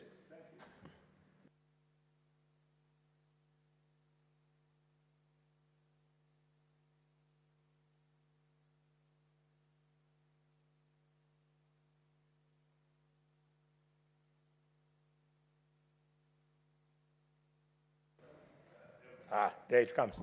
Mr. Speaker, in 1976, a few passengers, Israeli nationals, were kidnapped and they landed in Entebbe. And the government of Israel, because of the meaning of a life of an Israeli, came to Israel, came to Entebbe with the best of their best, led by Jonathan Yoni, because an Israel life matters. I had thought, Mr. Speaker, because of Corona, COVID-19, Kenyans would appreciate the role of doctors in our lives. I have watched in this country, I've listened in this parliament, including this afternoon, people, our colleagues, attempting to use this opportunity to attack doctors. Be careful. Doctors are just as Kenyans as we are. We cannot, Mr. Speaker, punish them for being amongst the finest in the country. The same doctors you are vilifying,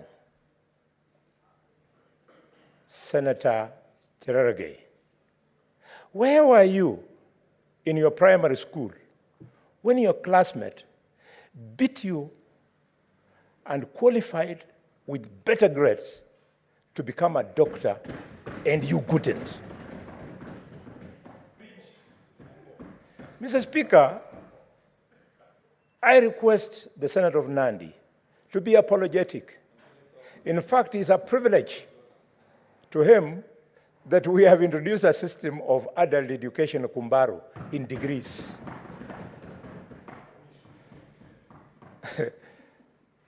Otherwise, traditionally, he should not appear in court at all, because it's only Kumbaru that has allowed him to become a lawyer.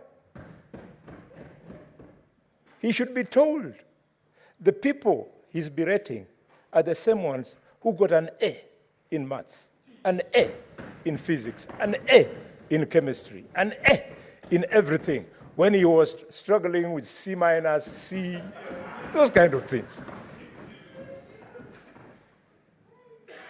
We must pay doctors. What is the big deal? And what's your point of order, Senator Mandago? Honorable Speaker, understanding order 105 statement of fact, I don't dispute that doctors require A's in grades to qualify, but can the Senator for Kakamega prove that Senator Cherargei had C minuses and C? Can he provide evidence or withdraw and apologize? Mr. Speaker, if it pleases the Senator of Washinigishu, I have withdrawn. But withdrawing does not change the fact. It simply means that the fact has been removed on the menu. Mr. Speaker, I don't know, I'm very disturbed when I hear a lot of voices on the minority side pushing the correct agenda, and the majority on the majority side defending the wrong agenda. I wonder, who told members of parliament that you are elected to come to parliament so as to support the government even when in its policy the government is wrong? Who told you? It is our responsibility on the majority side, on the minority side, to critically critique government policy so that we make it better. Mr. Speaker, if we do not correct the problem of these doctors, do you know it can go on for the whole year? For your information, colleagues, your child who tonight will have an asthmatic attack, God forbid, is not going to be treated by anybody else other than the medical interns at the private hospitals, because we senior doctors do not go on call. The younger doctors, the ones you're calling unqualified people, they are the ones who are on the first line. They are on call throughout the night, so they moonlight. They go for locum in private practice so as to make up. These guys can remain on this strike for 1 year because when they are on locum, they are paid better. Number two, the principle of perpetual succession. The CBA that was negotiated between the doctors those years before was between the doctors and the minister of that time. I think it was Mutahi Kagwe or somebody. So what Mutahi Kagwe and his fellow cabinet agreed is as binding as the one that Nakhumicha will agree with the doctors. And I want to appeal to Nakhumicha. Nakhumicha, relax. You are our kid sister. Relax completely. I told you, you were in Ekolomani a few months ago, and you said you're going to close Igo Hospital because you found the mortuary. You're not going to close, you're going to demote it from level 4 to some other level because the mortuary service and ambulance service was having a problem. That is not your role, Minister. Your role is to correct, to improve where it is not working. I want to appeal to my sister and tell her that when your day will come, you will be alone. Ask Linturi. Today, Linturi is facing the music alone. Accountability is an individual issue. Go all out of your way, Minister, and help the government to fix the problem of doctors returning on duty. And it's not difficult. I hear, where is the chairman of Finance Committee is not here. But I think it is they're looking for 4.9 billion shillings. If you take the CDF, 200 million per constituency times 290, that is 58 billion shillings. If you just remove 4.9 so that an MP is getting slightly less CDF than they are getting, you'll pay the doctors and there'll be no noise. There is a young man called Ndindi Nyoro, the chairman of Budget and Appropriation Committee, Finance something. That committee in the National Assembly that advises Parliament on issues of appropriation, which figures go where and what not. Ndindi Nyoro, my good brother, relax, work. Instead of setting your eye on an imaginary year called 2032, where your age mates are telling you that you will be ABCD, concentrate, do your work for a few years. Before you came there, Mutaba Musimi was there. Before Mutaba Musimi came there, others were there. Don't use that opportunity to deny key players the benefit of support from the commonwealth of this country called the budget. Mr. Speaker, I therefore will continue insisting that doctors be supported to go back on duty so that we help President William Ruto to succeed. Even his tenure, it will go down in history for 5 years that the medical services collapsed. It is the single agenda that would cause the voters not to want to re-elect our government. So those of us who are supporting that agenda of doctors be paid, we are the ones who are helping the president to get re-elected in 2027. There is no shortcut. It's a question of calling people to the polling station. Mr. Speaker, I'm happy that the chairman of Health has put in his best. Chairman, we support you. I know how limited your input can be if you don't enjoy the powers of the cabinet, but that does not mean that we shall give up. We will only look for better ways of making sure that doctors return to hospital. Finally, Mr. Speaker, allow me to allow some people to hate doctors, to call them the names they want. Even if you don't like doctors, then like the patients. Because the patients is where you find your wife, where you find your children, where you find your parents, Mr. Speaker. So, if you don't learn to like your parents, your wife, your children, and your friends, when you lose them, the doctors don't come to bury them. It is you who is going to bury them. And I'm glad that the Senator for Nandi has now come back. I wish we could change standing orders so that he could be given another chance to apologize to doctors. Those of us,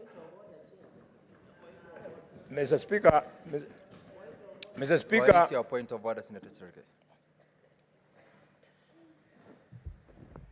Mr. Speaker, inasmuch I respect the ranking member, the Senator of Kakamega, Mr. Speaker, two points of orders. One, I don't need to apologize to anybody because my facts are unanswered. I said if there is a way we can have conversation about internship payments in this country. Number two, Mr. Speaker, I'm rising on Standing Order 101. Mr. Speaker, Standing Order 101 talks that you cannot talk about another member of parliament who is not. No senator shall impute improper motive to any other senator or to a member of the National Assembly, except upon a specific substantive motion of which at least 3 days' notice has been given, calling into question the conduct of that senator or member of National Assembly. Mr. Speaker, Senator Boni Khalwale cannot be allowed to be making sweeping statements. These are House of Rules and Orders. Did you listen? Trying to discuss the member of National Assembly of Kiharu constituency, Mr. Speaker, creating a perception among the eyes of Kenyans that instead of doing his job as chairperson of Budgets and Appropriation Committee, he is doing politics. Is it in order without bringing a substantive motion to discuss on the conduct of member of National Assembly, Kiharu member of Parliament, National Assembly, is Honorable Ndindi Nyoro, Mr. Speaker? Inasmuch as he has his opinion about him or whatever he does, Mr. Speaker, our standing orders guide us at any given.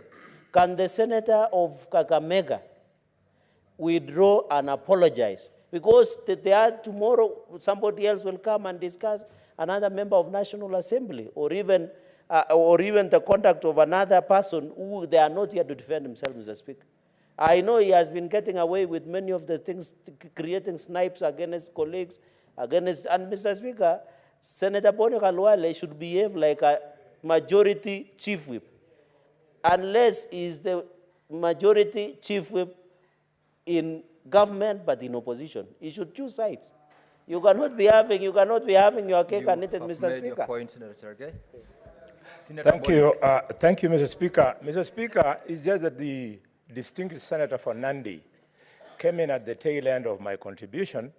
He would have seen that I did not raise anything substantive about the Member of Parliament for Kiharu. I know the rules. You came in at the tail end. But, Mr. Speaker, having said like that, I don't know why it is occurring to the distinguished senator to become the barometer to measure how somebody should serve when he is in the office of the government whip. Mr. Speaker, the positions that people have in this country, Mr. Speaker, they are earned. You are here as a senator because you won in Bomet. Cherargei, you are here as a senator because you won in Nandi. I'm here for the same reason. And the fact that I became the chief whip, my brother, it is because of the contribution I made to form the government. You did not invite me to the government, I made my contribution. And therefore, if you think my contribution does not meet the position I hold today, then please kindly go and justify that you contributed more than me. I don't think there's a single vote you added to William Ruto because all the votes in Nandi, Ruto was going to get anyway. Senator Boni. Mr. Speaker, sir, I conclude by telling my brother, for the very final time, if we must remind you, be reminded that for you to become the professional you are, it matched your IQ, intelligence quotient. And for those doctors who you're belittling to become doctors, it matched their intelligence quotient. And for your information, Mr. Speaker, Senator Boni, your IQ, the IQ of a doctor is above 140, if you know what that means. Senator Boni Halwale. Yeah. Senator Cherage, resume your seat. Senator Boni Halwale, you have concluded your comments, I believe. If not, I will direct that you conclude your comments on it.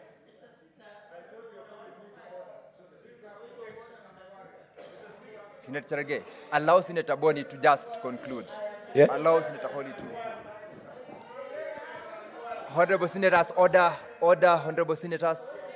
Order, Honorable Senators. Order, Honorable Senators.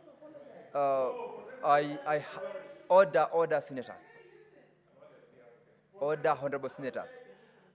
I believe you all know the emotiveness of this discussion that we have had. And I am seeing the interest. Senator Boli, resume your seat. And I'll not allow you to speak any further. I will allow only one more member from either side to speak to these statements. We have expended over 1 hour on this particular statement. I will allow one member from either side, then we progress to deal with other matters in this particular assignment. Senator Boli. Order, Senator Boni. Senator Manzo, you already spoke to this. Then the next person is Senator Eddy. Thank you. Senator Eddy.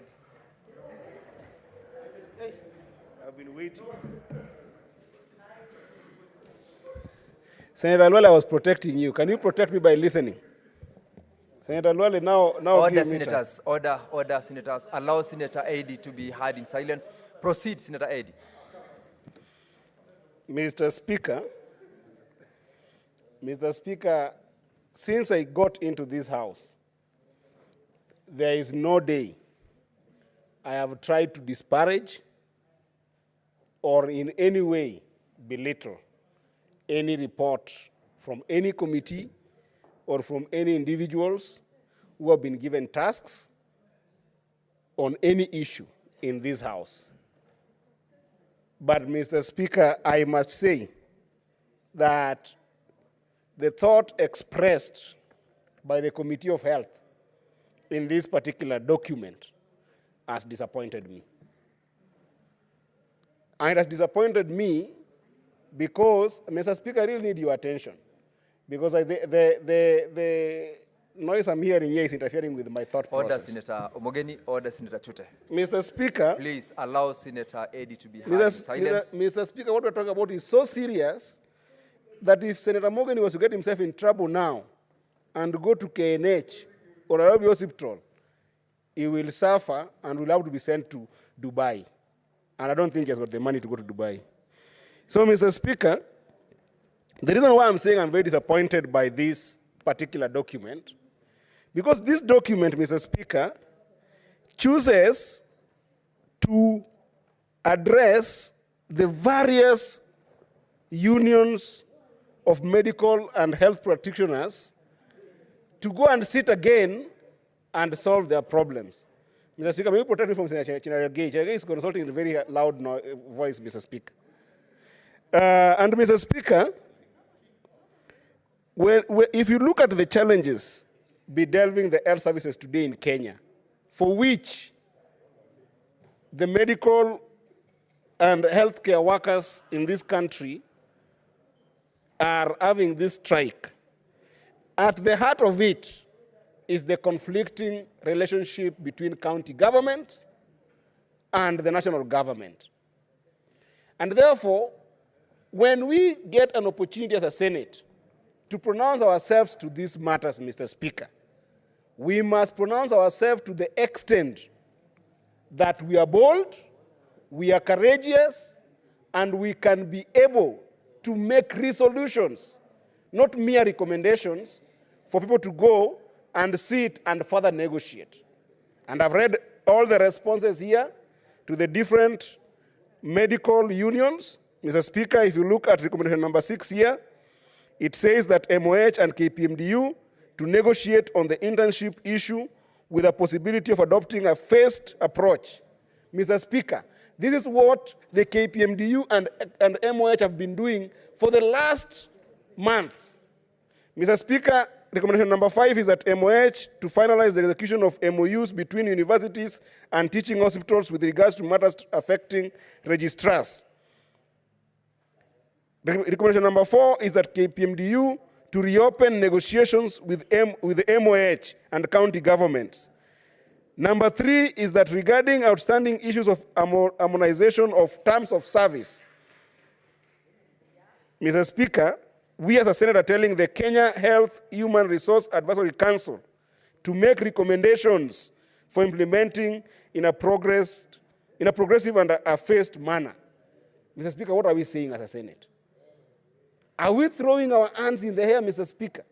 By the time these issues of strikes were coming to us, and thank God, I think that from the conversation that the COG had yesterday with the different bodies, with the different unions, Mr. Speaker, I think there's a chance that they could be able to agree on a few things here and there.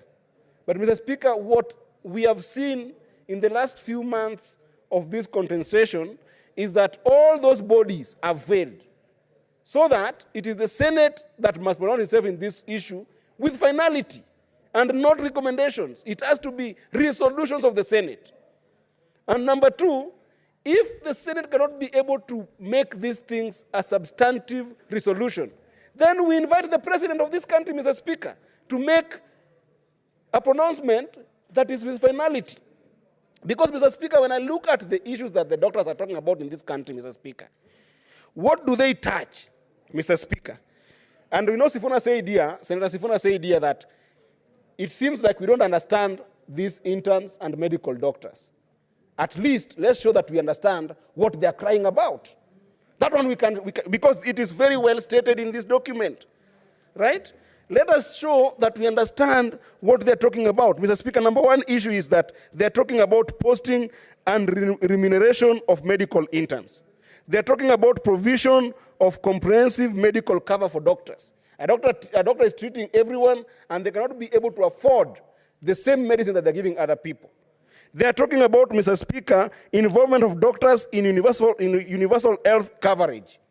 We have got a coverage that we are trying to have to reach everybody in this country, and the doctors have got no voice in it. Mr. Speaker, how is this difficult to understand? They are talking about salary arrears that have been there since 2017, Mr. Speaker, that has not been given to them. What is so hard about understanding that? The doctors are talking about support for career development. In other countries, Mr. Speaker, if you were to look at what we call the scheme of service for doctors, Mr. Speaker, it is so clear that a Senate like where I find myself today, Mr. Speaker, will be very elaborate about what scheme of service we must start giving our doctors and health practitioners in this country, Mr. Speaker. Today, if you look at our doctors, Mr. Speaker, in the scheme of service, even the most revised one, there is not well-defined career structures for these doctors, Mr. Speaker. A doctor goes, after graduating, they go to where they have been given opportunity to work, whether it is in public hospital or private hospital, but there is no clear career structure, Mr. Speaker. In this country today, Mr. Speaker, apart from careers, Mr. Speaker, there is no well-defined JDs for these doctors, Mr. Speaker. You have studied very well a specific function as a doctor, but then when you're put in an hospital, there is no clearly defined JD for you. You might even find yourself as a very well serious surgeon being put to be a provider of simple Panadol, Mr. Speaker. To summarize your I'm summarizing, Mr. Speaker. And what I was expecting the Senate to present itself to, Mr. Speaker, in terms of this scheme of service, we wanted to see specification of responsibility for doctors in this country and how those responsibilities are mirrored in the pay that they get, Mr. Speaker. We want to see that the standard of recruitment of doctors, Mr. Speaker, is also looked at in the scheme of service. We cannot have a country whereby even those interns, for them to be employed, they must know Cherargei, or they must know Eddie Okech, or they must know Mungatana. It's when they get to be recruited. It cannot continue happening in this country, Mr. Speaker. Training and reskilling of doctors, Mr. Speaker. We are in a place whereby in other countries, people are using nanotechnology, Mr. Speaker, in terms of healthcare advancement. And then in the Senate, we don't speak about these things. These are what the doctors are crying about, Mr. Speaker. And lastly, Mr. Speaker, the doctors are requesting and urging us that can you look at our scheme of service in terms of advancement, in terms of succession management, in terms of even career planning, Mr. Speaker.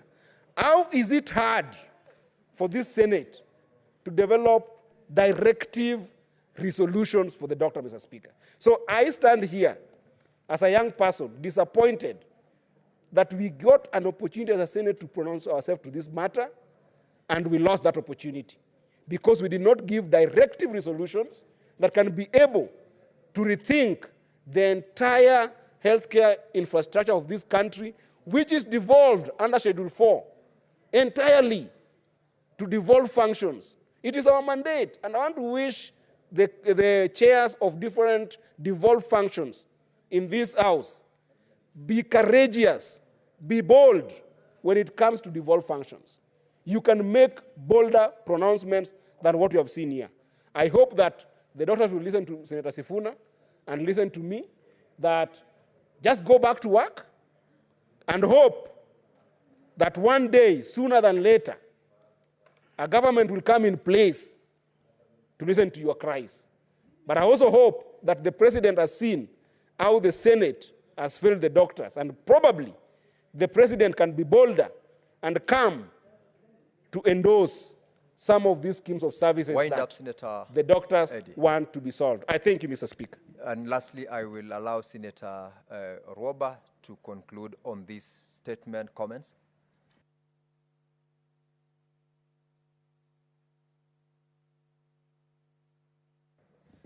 Thank you, Mr. Speaker.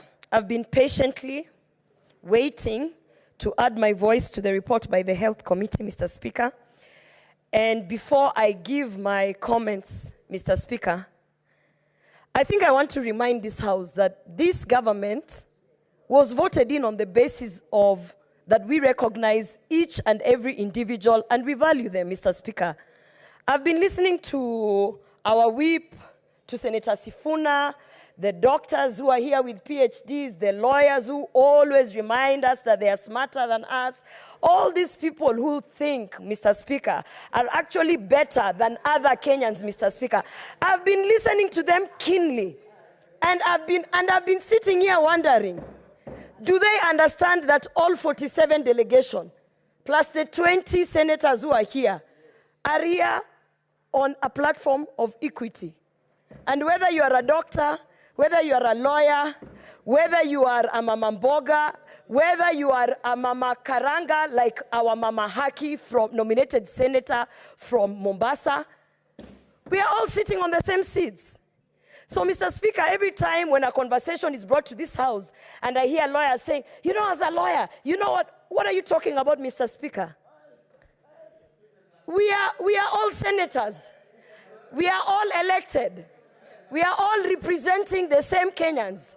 And by the way, Mr. Speaker, it is just a reminder to this House that you might think you know everything, but just as Senator Sifuna has pointed out, we don't know everything, Mr. Speaker. Senator Gloria, do you want to be informed by Senator Faki?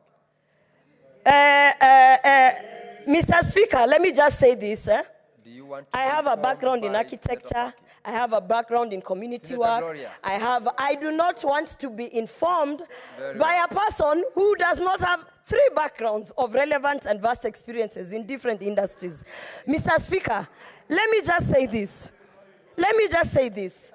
I want to remind all the Kenyans, and particularly our elected leaders from ODM, who, Mr. Speaker, campaigned very hard but failed to convince the electorate because they came with that pride of we are lawyers, we are people. Mr. Speaker, Kenya Kwanza won this government on the basis of kazi ni kazi, Mr. Speaker. Kazi ni kazi. And if you had Senator the Gloria plan... Roba, the Yes. chair is reminding you to confine your comments to the statement. Confine your comments to I that stand particular guided. I stand guided, Mr. Speaker. I wanted to put clarity that, indeed, this government was voted in by 50+1% of the Kenyan population on the basis that they were convinced that they wanted a leader who recognizes all people. Mr. Speaker, kazi ni kazi. And on that basis, Mr. Speaker, and maybe Senator Sifuna could be right, Mr. Speaker, that we don't understand what medical interns are, Mr. Speaker. Because, Mr. Speaker, one thing is clear. This issue of trying to elevate one industry as you demote the other, or denounce the doctors as you elevate the other, Mr. Speaker, that is not how we are going to come to a conclusion on how to deal with the crisis that we have with our healthcare sector, Mr. Speaker. First of all, that attitude, Mr. Speaker, that we are expressing, even in this house, the upper house, that some people are higher than others, that is the reason why we have every single time the medical representatives walking out, Mr. Speaker. It is the attitude of not understanding that, first of all, whether you are more special than the other, our doctors are not in hospital, Mr. Speaker. Mr. Speaker, I've also heard various senators, instead of contributing and adding their voice to a solution on what we can do as a House, as a Senate, to help in this negotiation and actually open that deadlock that we have, Mr. Speaker. Instead, I have had very honorable senators come here to try and say that our cabinet secretary should not have been put there because she's not a doctor, Mr. Speaker. Today we had our cabinet secretary of interior. Is he a policeman? Was he a Kenya Defense Force officer? Is he a major general? No. Mr. Speaker, we have to start understanding that that kind of minute thinking is the reason we are not solving the health crisis, Mr. Speaker. We should focus our engagement, Mr. Speaker, on why we cannot meet this issue of the interns, Mr. Speaker. Mr. Speaker, as I finalize on my... Senator Gloria, there is a point of order from Senator Christopher. Thank you very much, Speaker. I would like to find out if, according to you, Speaker, it is in order for the senator to say that there are senators in this House with minute thinking. I believe that her point precisely is saying the opposite, that we are all here equitably, and therefore we all have the same type of thinking that brought her here, so there shouldn't be a segregation of those who have minute thinking and those who have otherwise. So I wanted your direction the same so that the senator can be guided.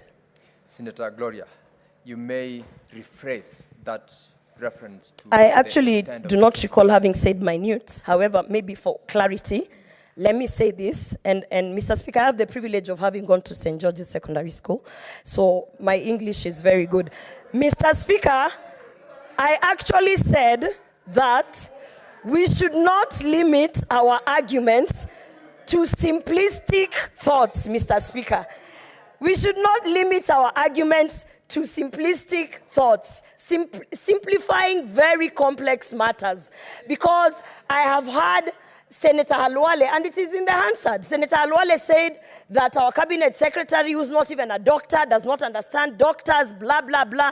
And in that comparison, I was just reminding the House that we have our our cabinet secretary for interior.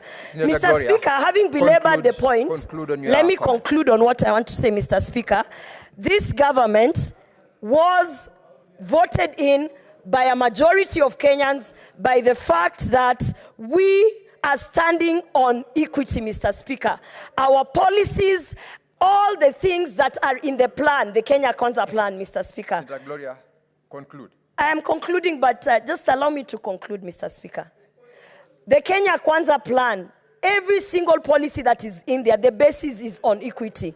We actually won this election because we said, kazi ni kazi, Mr. Speaker.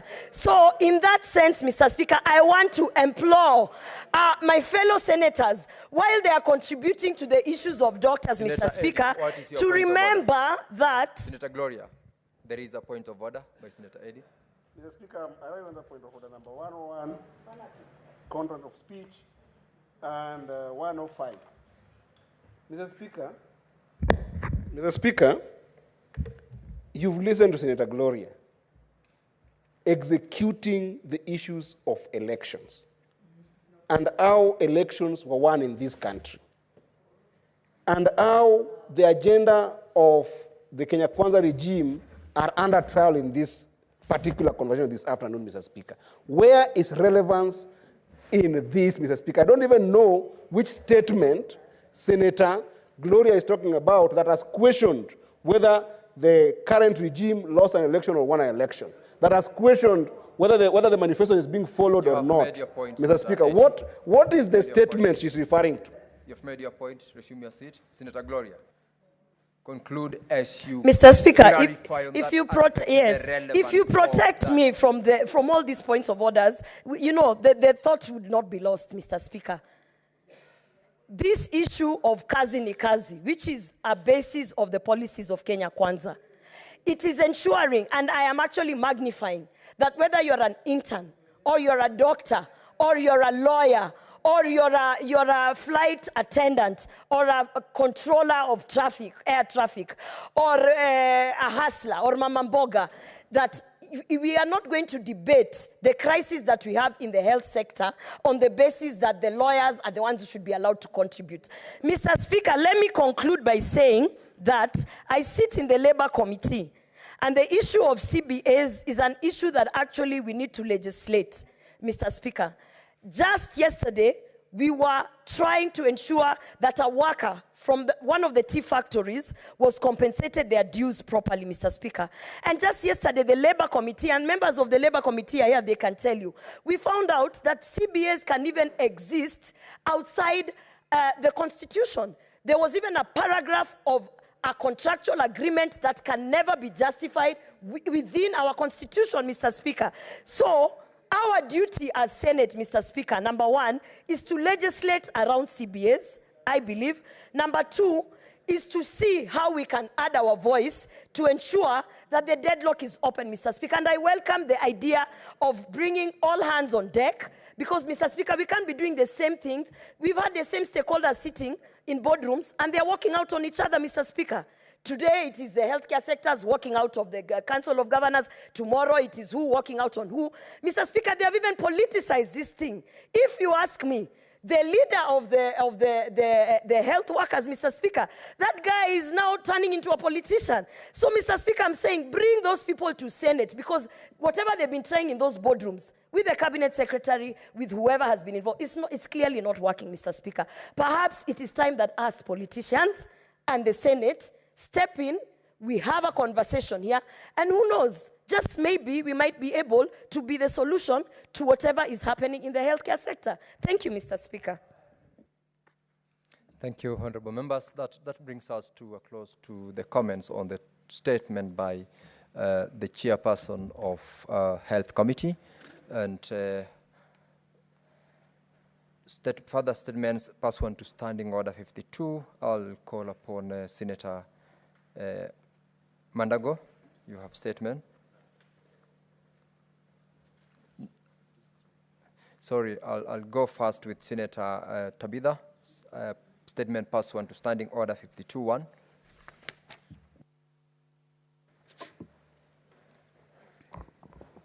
Thank you, Mr. Speaker, sir. And statement on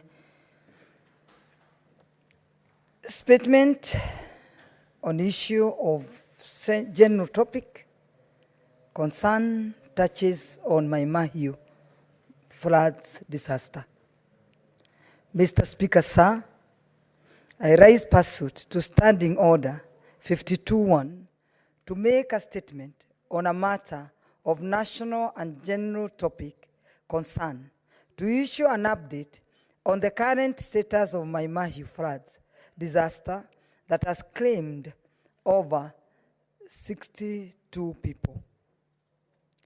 On Monday, 29th April 2024, at about 2 a.m. early morning, the people of Mai Mahiu were awoken by a horrific round bang of sound that caused a lot of panic. And little did they know, it was raging waters from a gallery that had built up over a period of time that burst due to ongoing heavy rains. Before they could wake up and run away, the water had already swept them, causing painful deaths, injuries, destruction of properties, livestock, crops, their livelihoods. And the 2 a.m. incident happened when all the people were enjoying their sleep in their respective homes. Little did they know a tragedy was awaiting them. The tragedy claimed 62 lives, left over 100 hospitalized across Nakuru County hospitals, over 120 households destroyed, missing personnel documents, properties, and business destroyed.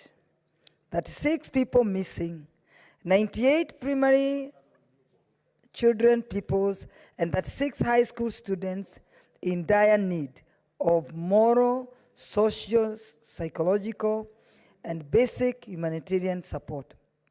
The senator for Nakuru County, I've had one-on-one interaction with the victims, and I can confirm to this House that this is one of the worst tragedy that has hit Nakuru, and the victims are traumatized and living in fear, living in fear, and it's written, and the fear is written all over their faces.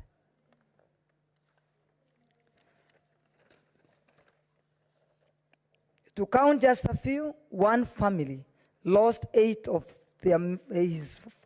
one family lost 8 of his family members during the fateful early morning incident. Mr. Speaker, sir, the tragedy happened 6 years later after a similar tragedy happened in Solai, ward, whom Solai Dam burst into banks and killed more than 40 people, destroyed properties, and left people homeless. As we are talking now, the Solai Dam's victims are still on their crying for justice. It is a high time we implement the recommendations that were made by parliamentary ad hoc committee that investigated the cause of the Solai Dam's tragedy. It is high time that Nakuru County Government, Water Resource Management Authority, WALMA, and National Environment Management Authority, NEMA, provides comprehensive inspection report of all the dams across the county, indicating the measures taken to avoid further disasters. Mr. Speaker, sir, I wish to call for speedy investigations into the effectiveness of existing early warning systems and whether they are being headed by county authorities and the public. We are also need, as a House, to question the capacity of personnel and management who are tasked with the assessment of risks and safety of our dams. We need to know whether they have the capacity to prepare early warning systems that can be used to prevent future risks. I also call for honest assessment on the level and magnitude of destructions that occurred in Mai Mahiu to avoid any doubts of bias and underestimations of the actual loss. The official figures that have been released are low and do not reflect of this reality of actual death and enormous destructions of properties. We cannot appeal for help to assist the affected victims when we are not providing the right assessment of the disaster. I also call for transparency in allocation and distribution of relief resources to ensure they reach only those who are affected in dire need of relief and to prevent corruption and mismanagement of donations. I call upon Nakuru County government to ensure adequate resources allocated for disaster management in Nakuru County be used to assist the Mai Mahiu victims, since they are the most affected as far. Mr. Speaker, sir, I wish to sincerely thank His Excellency the President of the Republic of Kenya, Dr. William Samoei Ruto, for visiting the victims, declaring Friday, 10th May 2024, a public holiday in honor of the victims, ensuring complete resettlement of more than the 120 families, victims, promising compensation for the victims and offering his humanitarian support, and ordering professional rescue operations led by our able Kenya Defense Forces, Red Cross, County Government of Nakuru, Ministry of Interior, for setting up a temporary Huduma Center, volunteers, media, and local community leaders who have joined hands to assist the victims in various ways and means. Mr. Speaker, sir, as I conclude, allow me to request all my dear colleagues, senators, including you, Mr. Speaker, to join me on Friday, 10th May 2024 to visit the victims and offer moral, social, psychological, and humanitarian support to Mai Mahiu flood victims. I pray that no other Kenyan shall lose life due to circumstances that can be avoided. I extend my sincere condolence to the families who have lost their loved ones. Speedy recovery to those in hospitals, and may Almighty God give them strength, peace, and courage that surpasses all human understanding to bear the loss of their loved ones. Signed by Senator Tabitha Kiruchi. Asante. Can I? No, that's fine, Senator Tabitha. Senator Mandago.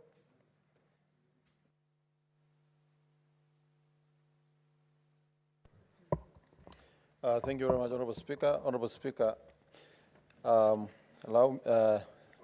Mr. Speaker, statement by committee chairperson regarding reports of unethical transplant activities at Medihill Hospital, Eldoret. Mr. Speaker, pursuant to Standing Order 56(1)A, I beg to make a statement relating to a matter of which Standing Committee of Health is responsible, namely the grave allegation of unethical transplant activities at Medihill Hospital, Eldoret. Mr. Speaker, attention of the Standing Committee on Health has been drawn to a press release by the Kenya Renal Association dated 3rd May 2024 regarding unethical transplant activities at Medihill Hospital, Eldoret. Mr. Speaker, the statement from the Kenya Renal Association has raised serious concerns about the reported commercialization of transplants and transplant tourism at Medihill Hospital in Eldoret. The allegations involve the sale of kidneys from vulnerable donors and the importation of patients for transplantation, actions that directly violate the Health Act of 2017, which strictly prohibits organ trafficking. Such unethical practices not only undermine the integrity of the medical profession, but also tarnish the reputation of Kenya medical community on international scale. Mr. Speaker, the unethical trade in organs has led to a decline in voluntary donations and has fostered a dangerous black market for organs, posing unprecedented risks to human life. This environment not only encourages trafficking, but also increases the likelihood of violence and exploitation. Mr. Speaker, In addition to the immediate risk of human life posed by the organ trafficking black market, it's crucial to recognize the broader societal implications of such an ethical practice. They erode trust in the healthcare system, undermine the principle of medical ethics, and perpetuate injustices against vulnerable individuals who are coerced or exploited into donating organs. Mr. Speaker, while Medihill Hospital has been singled out by Kenya Renal Association, it is essential to understand that the illegal trafficking of human organs is not isolated to just one institution.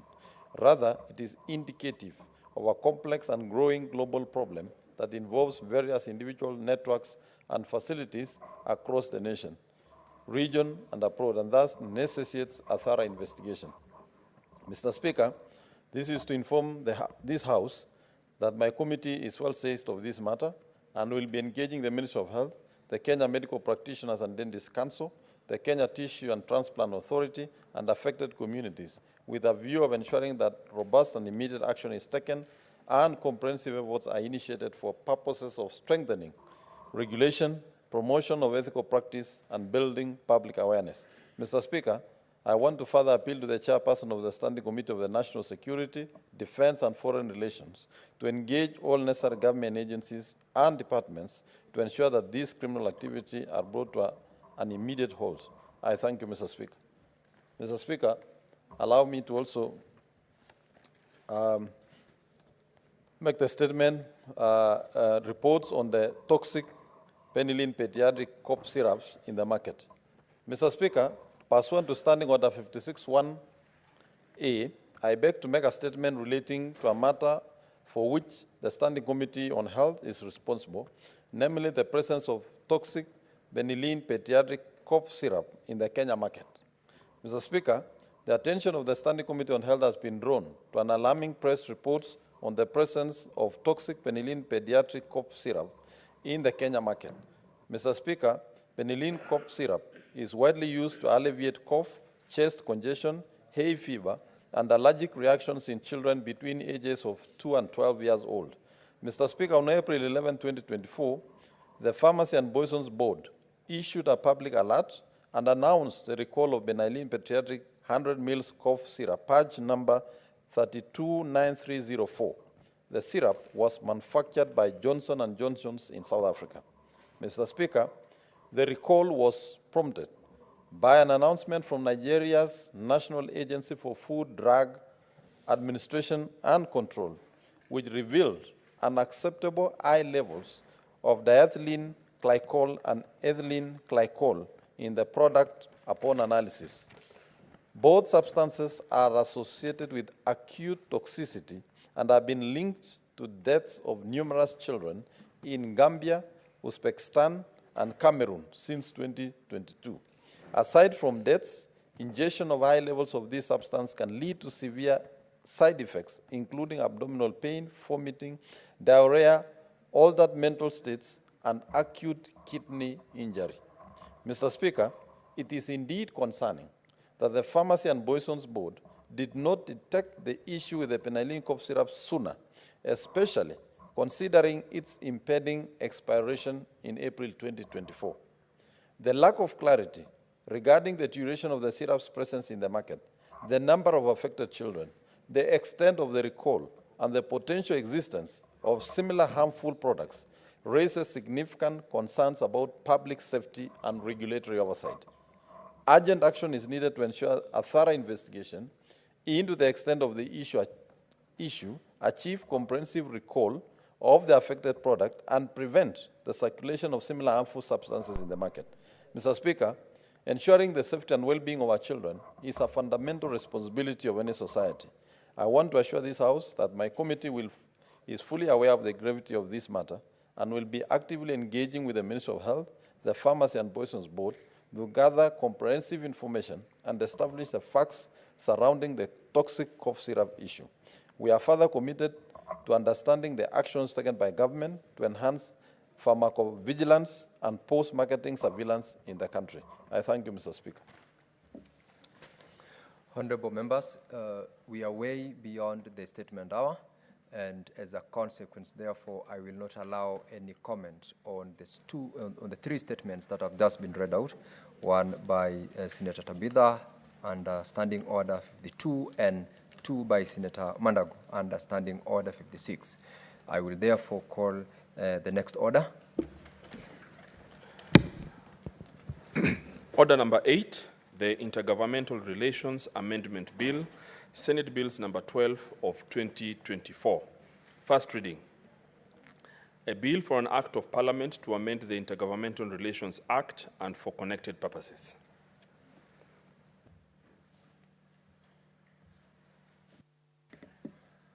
Next order, please.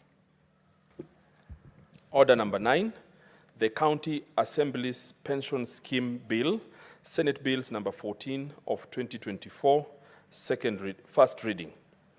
A bill for an act of parliament to provide for contributory pension scheme for members of and staff of county assemblies, establish a county assemblies pension fund for the payment or granting of pensions for retirement benefits to members of county assemblies and members of staff of county assemblies and other related matters. Honorable Senators, I will therefrom rearrange the order paper, and I will call order number 24.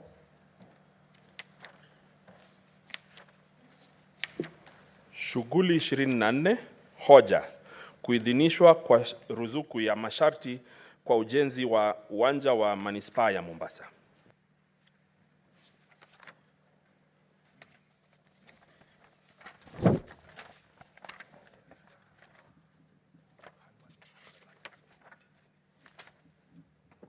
Senator Boni Halwale, you were on the floor when this debate on the motion was adjourned. You had a balance of 24.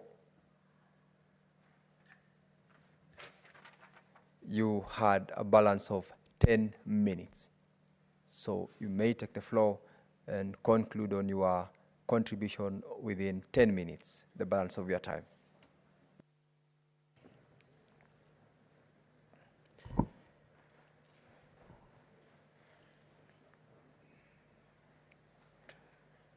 Mike.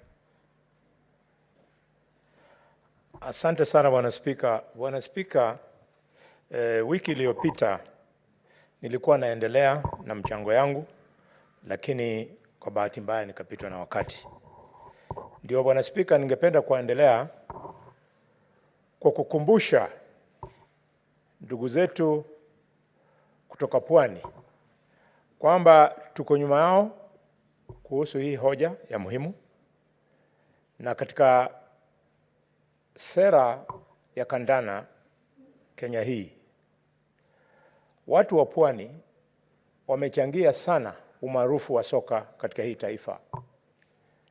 Bwana Spika, nilikuwa napitia orodha ya majina ya wale ambao walifana sana katika uchezaji wa mpira. Bwana Spika, nikapata kwamba kwa wale top 50 wa Kenya, top 6 wanatoka Pwani, wakiongozwa na Bwana Spika aliyekuwa mchezaji wa AFC Leopards Mohamed Abbas. Pia tulikuwa na goalkeeper wa kimataifa Bwana Mohamud Magogo alitoka Pwani. Bwana Amram Shiba alikuwa mchezaji hodari kabisa. Vile vile Badi Ali, Ahmed Berik na Ali Sungura. Bwana Spika, kwa ile mchango hawa wamechangia kandanda taifa hii, ni lazima hii uwanja mchezo ijengwe ikamilike, ndio iwe mojao ya kumbukumbu. Tunatarajia kwamba ndani ya hiyo stadium wataweka Hall of Fame yenye majina ya hawa wenye nimetaja inaweza andikwa. Bwana Spika, hawa wachezaji vile vile walicheza na wachezaji kutoka kwangu. In fact, Bwana Spika, kimungumungu, babu ya bibi yangu Elijah Lidonde ndio alikuwa mmoja wao ya wale ambao walishinda Cossack Cup mwaka wa 1962 kule ambaye ilichezewa kule Mombasa. Bwana Spika, huyu Elijah Lidonde alikuwa na sifa ya kiasi ya kwamba kabla astaafu alikuwa amefunga mabao 33 ya kitaifa. Bwana Spika, Bwana Spika, naunga huu mswada kwa sababu hii ni njia rasmi yenye tunaweza tumia kutafutia watoto wetu haswa huko pwani maneno ya ajira, ikikumbuka kwamba kwa wakati huu vijana wenye wanasakata kandanda wao ndio wanalipwa mshahara wa juu kuliko professionals wengine wowote. Ukilinganisha na mchezaji bora anaitwa Haaland mwenye anachezea Manchester United, kijana analipwa Manchester City, ako karibu kuhamia United.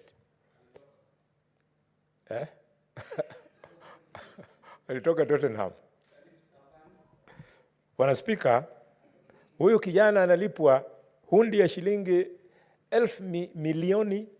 hundi ya shilingi milioni 300 kila mwezi. So talanta kama hii ambayo iko katika watoto wetu kule pwani tunataka tuikuze ndio wapate ajira kupitia hapo, na hii itakuwa njia mwafaka, Bwana Spika, ya kupigana na ufisadi. Bwana Spika, ingaje ndugu yetu Senator Faki anatuomba tumuunge mkono, tuulize national government ijenge hii taifa, hii kiwanja ya kitaifa, tusisahau kwamba kupitia pesa ya CDF waheshimiwa wawili katika taifa hii wameanzisha ujenzi wa stadia. Wa kwanza alikuwa John Mijuki ambaye alitumia CDF kuanzisha stadium, na wa pili na wa mwisho ni mimi Dr. Boni Khalwale nilianzisha kujenga Malinya Stadium. So members of parliament wako na nafasi kubwa ya kuchangia maneno ya spoti. Bwana Spika, county government ya Mombasa vile vile kwa sababu ya maana ya spoti katika maisha ya watu wa pwani, sioni ni nini inasuia gavana wa pwani kuendelea na ujenzi wa Mombasa Stadium. Mombasa Stadium ambayo aliyekuwa gavana Joho alikuwa amefikiria kuijenga. Gavana ambaye yuko sasa hivi, ambaye ni rafiki yangu wa karibu kabisa, ikiwa atachukua pesa aweke hapo, atakuwa amemfunika Joho, kwa sababu Joho amepaki uchi kulingana na maneno ya Mombasa Stadium. What's your point of order, Senator Eli? Nasimama kwa karibu zetu hapa za hoja ya nidhamu 101 101 sio 105. Bwana Spika, ingawa sipendi kusimamisha seneta wa Kakamega anapoongea, kwa sababu huwa napenda sana yale maarifa ambayo ako nayo akiwaashiria maneno kama haya, lakini ni vyema kuongelea mtu ambaye asipo katika hii jumba ama mbele ya hii jumba, kama Mheshimiwa Joho ambaye alikuwa gavana wa Mombasa, akimwashiria kwa undani na akijaribu kuangalia na kuashiria mambo ambayo Joho alifanya, ambao sisi kama bunge hatuna hiyo idadi ya maneno ambayo anaongea, ushahidi wowote ambao anaongea juu ya Joho. Ni vizuri kweli, Bwana Spika, Si ungemwambia kuwe na hoja kidogo ya nidhamu, aachane na Joe aongee mambo ya mambo ya uwanja ambao tunaongelea, lakini asiashirie mheshimiwa Joe, na kama anataka kuashiria mheshimiwa Joe alete kanuni hapa katika bunge na tutaongelea vizuri kwa usafi na kwa undani. You've made your point, Senator Eddie. Senator Halwale, you confirm. Asante sana Bwana Spika. Bwana Spika, I had not given you the mic, Senator Halwale. I was directing that the point of order is raised would only be served well on your comments within the context of the motion. If you're making reference to previous leaders in office, you know the extent of how you can name them or mention them in the course of your contribution or to the motion. asante Bwana Spika. Nafikiri hapa umenionyesha njia, lakini kwa kupitia tu ningependa kukumbusha seneta wa Migori kwamba katika Public Accounts Committee, ile kamati ya wahasibu, tayari ripoti ya Auditor General, mhasibu mkuu, imeakilisha na imeonyesha kwamba katika ile miaka aliyekuwa gavana wa Mombasa alikuwa akitenda kazi, imeonyesha kwamba hii ni ripoti ya nyumba hii.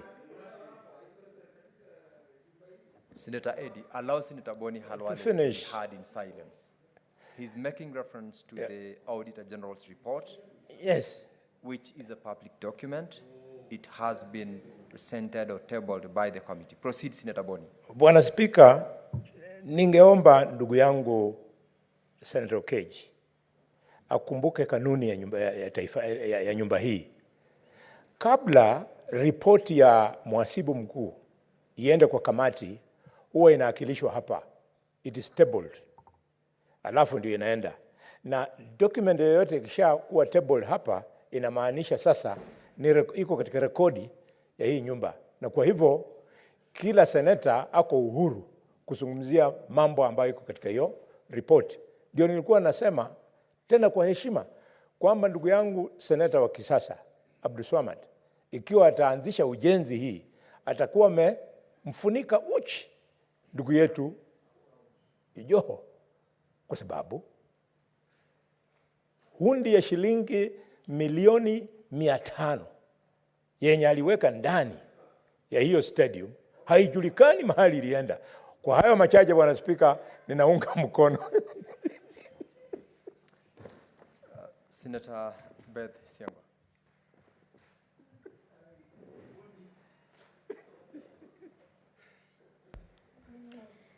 Asante Bwana Spika kunipa nafasi hii kuchangia kwa mswada ambao imeletwa na seneta wa Mombasa kuhusu ujenzi wa uwanja wa kimataifa wa michezo kule Pwani Mombasa. Hakika niseme kwamba wanapwani ni wapenda michezo, riadha, mipira, na wanahusika sana kwa mambo ya michezo ambao inapendeza. Tunajua kwamba wanapwani wanapenda starehe, na kwa hivyo ni vyema kuwa na muda kwa kupata uwanja wa michezo ambao itawapa hiyo nafasi ya kufurahia, kushangilia, kuhudhuria michezo na kuhusika kwa hiyo michezo, ndiposa hata hao wahusika kwa ujenzi wa taifa. Tunajua kwamba wakiwa na talanta za michezo, talanta za mipira, talanta za aina zozote zile za michezo, itakuwa inawapa mapato ya kila siku. Wanaweza jipatia fedha, watajijenga kibinafsi na kama community ama kama jamii, na itakuwa ya maana sana. Bwana Spika, ninaangalia kwamba Kenya mwaka huu inatarajiwa kuweka michezo ama kuhost East Africa Legislative Assembly Games. Ndio itakuwa mwenyeji ya kuweka michezo ya kitaifa ya wabunge wa Afrika Mashariki. Kwa hivyo hizo bunge zote sikija pamoja kutoka nchi tofauti tofauti, tunahitaji uwanja kama hiyo inapendekezwa hapa, na kwa kweli tumependekeza kwamba michezo kama hii ifanyike kule Pwani. Kwa hivyo hiyo uwanja tayari ingekuwepo, basi ingekuwa ya maana sana. Badala ya kutoa wachezaji kutoka Mombasa, wengine wachezee Kwale, wengine wakacheze Nyeri, wengine wakachezee kaunti tofauti tofauti, yote ingefanyika kwa kaunti ya Mombasa kama tungekuwa na uwanja kama huu. Kwa hivyo itakuwa ya manufaa sana ikiwemo.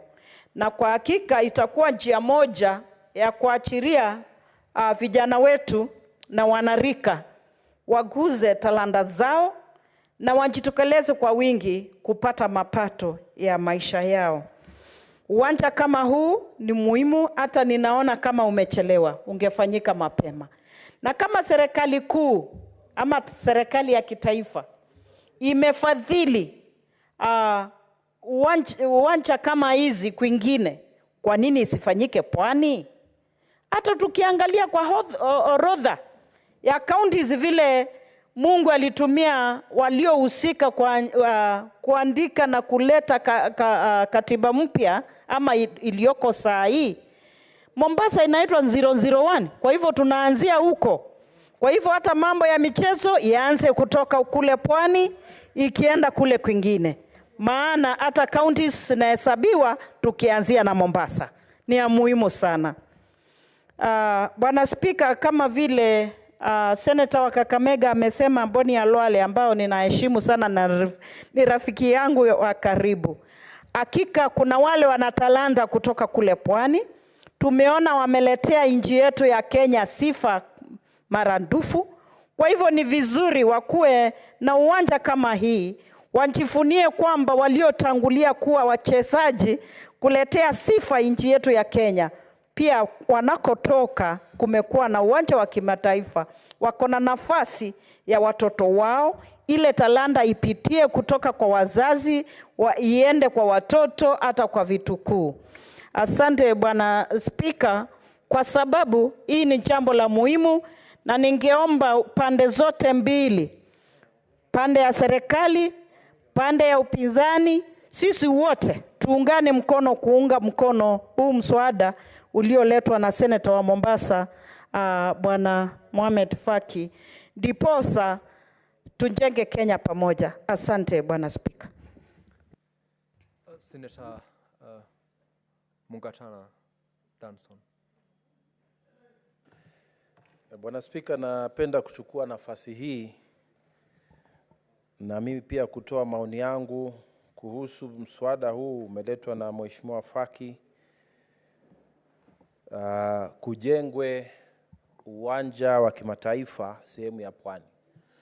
Bwana Spika, hoja hii ni muhimu kwa sisi sote ambao tutatoka sehemu hiyo. Na ukweli wa mambo ni kwamba ni kweli sisi tulipokuwa watoto, ukienda beach kule kuogelea lazima unacheza boli. Na ni kawaida yetu. Mkiwa watoto, watu wanaenda bichi, wanaogelea, wanacheza boli. Na hiyo ni kitu unafanya kila siku, Bwana Spika. Na kwa hivyo ile utamaduni wa kucheza mpira ukweli uko sana sehemu za Pwani. Na sisi tukiona kwamba sehemu zingine kunajengwa uga kubwa kubwa za kimataifa, lakini sehemu yetu ya Pwani haijajengwa uga kama huo, hatusikii vizuri. Kwa hivyo huu mswada mimi naupatia naunga mkono. Na mimi nakumbuka nilipochaguliwa kwanza kama senator, kulikuwa program ya serikali kuu ambapo waziri alisema wana haja ya kujenga viwanja vya kimataifa katika Kenya. Na mimi nilienda kuomba kama tunaweza kupata nafasi sisi kama Tana River, mahali ambapo na serikali kubwa wanaweza kuweka hela, rasilimali ili kujengwe uwanja wa kutosha. Manake kati ya vitu ambavyo vilikuwa vinatakikana ni nafasi, ni mahali pa kujengwa. Na niliowafuata kwa wizara walisema kabisa kwamba ile munisipa ya Mombasa, ule uwanja ni mdogo, nafasi ni ndogo, na wanataka kujenga kuweka mahali pakubwa. Na nikawaambia Tana River kuna nafasi kubwa, kaunti yetu ni kubwa, iko na nafasi ya kutosha ya kujenga nafasi na uwanja mkubwa wa kimataifa ambao utatumika sio kwa michezo tu, lakini pia kwa mambo ya training na mambo kama hayo. Na watu fikiria kwamba Tana River ni mbali, lakini ukitoka Malindi ukitembea tu lisali moja ushafika Garsheni, hapo hapo karibu na uto wa bahari. Lakini waliniambia uwanja wa Mombasa uko na shida ingine, ya kwamba kuna project ambayo ilianzishwa pale, pesa zilitumika vibaya, wasimamizi wa huo mpango waliharibu, walifuja pesa za wananchi. Kwa hivyo wao kama serikali kuu hawezi kuingilia mpaka maswali yajibiwe. Kwa hivyo mimi ningesema kwamba sisi kama watu wa Pwani ni kweli tunataka uwanja wa kimataifa ujengwe, uwanja wa kisasa. Lakini tuseme ati sasa pesa ziliwekwa pale zimepotea, zijulikani ziwapi, alafu tena tuseme serikali kuu ije iweke hapo, naona kama hapo hatutaelewana. Kwanza wale waliohusika wakamatwe, pesa zile tujue zilienda wapi, alafu baada ya hapo kama serikali kuu ataingilia waingilie. Lakini mambo ya kufichiana haya si mazuri. Ikiwa magavana wengine ama serikali zilizopita watu wanakuja wanafuatwa hata wakiwa washamaliza muhula wao, kwa nini wengine wasifuatwe? Sisi kama tunaambiwa kuna pesa ziliingizwa pale na zimepotea, kwa nini tusiulize maswali? Kwa hivyo tunataka ukweli ujulikane kabla ya pesa zingine kuwekwa pale. Na mimi namshukuru Gavana Abdulswamad kwa sababu hajaweka pesa pale mpaka maswali yajibiwe, tujue ukweli ilikuwa namna gani, tujue viliendaje, zile pesa zilizowekwa kwanza ziko wapi, alafu ndio tujenge. Na si lazima ijengwe pale Mombasa hapo hapo town, manake hakuna nafasi ya kutosha. Watu wanaweza kwenda mbali nje huko Mtwapa huko mbele kwenda Kilifi ambako mashamba yako ya kutosha na nafasi ziko. Watu wajenge uwanja wa kisasa. Lakini kufichiana hivi, kufichiana na kusema serikali kuu ije weke pesa, hizi pesa zetu bwana, tuzifanyia kazi. Haiwezi kuwa tutumia tu ili hali wengine wanajificha na wamepata utajiri ambao haueleweki.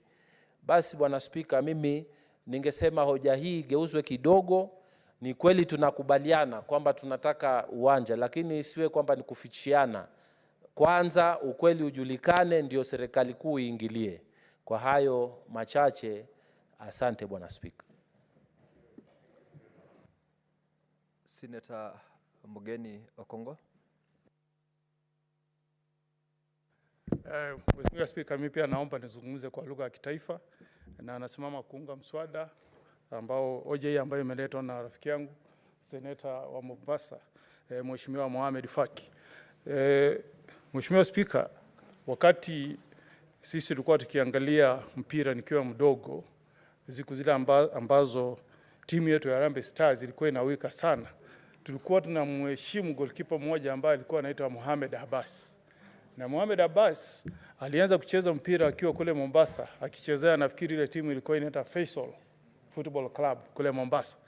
Na akaja akajiunga na klabu ya AFC na akawa goalkeeper maarufu sana katika kanda ya Afrika Mashariki na hata kati. Wakati ulikuwa na ile mashindano ambayo ilikuwa inahusisha nchi za Afrika Mashariki na kati. Kwa hivyo watu wa Pwani, watu wa Mombasa ni watu ambao wanapenda mpira sana, Mheshimiwa Spika. Na ikiwa seneta wao ambaye pia ni mchezaji shupavu sana, ambaye huwa anachezea timu ya bunge la kitaifa katika hii michezo mabunge ya Afrika Mashariki ameleta mswada huu kuomba kwamba apewe bilioni 1.7 kujenga, ndiposa kaunti ya Mombasa ijenge uwanja wa mpira. Mimi naunga mkono. Mheshimiwa Spika, vile ujuavyo, maneno ya michezo katika nchi za kule Ulaya ni kati ya zile industry ambazo zimeweza kupatia umaarufu vijana wengi na wameweza kujisimamia kuingia katika hali ya maisha mazuri kupitia michezo. Kwa hivyo hii hoja ambayo imeletwa na Mheshimiwa Faki, naomba kwamba sisi wote kama maseneta tuiunge mkono. Kenya sisi tuko na ndoto ama tumewasilisha maombi ya kuja kufanya host ile ya michezo ya Africa Cup of Nations. Na kama tunataka kushinda ombi letu la kupata haki ya kuwa na hiyo michezo katika nchi yetu ya Kenya hapa, shari tuwe na viwanja ambavyo viko katika hali ya kitaifa, ya kimataifa.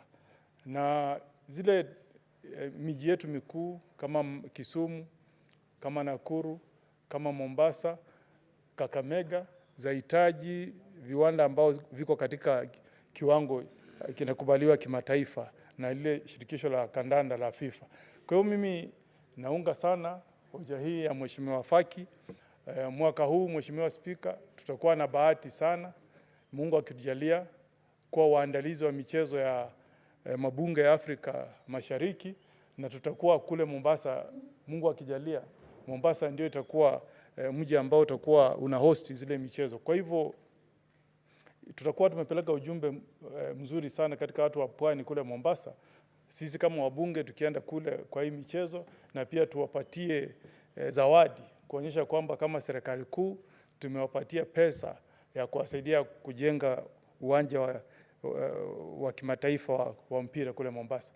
Na maneno ya kujenga viwanja vya mpira sio rahisi, Mheshimiwa Spika.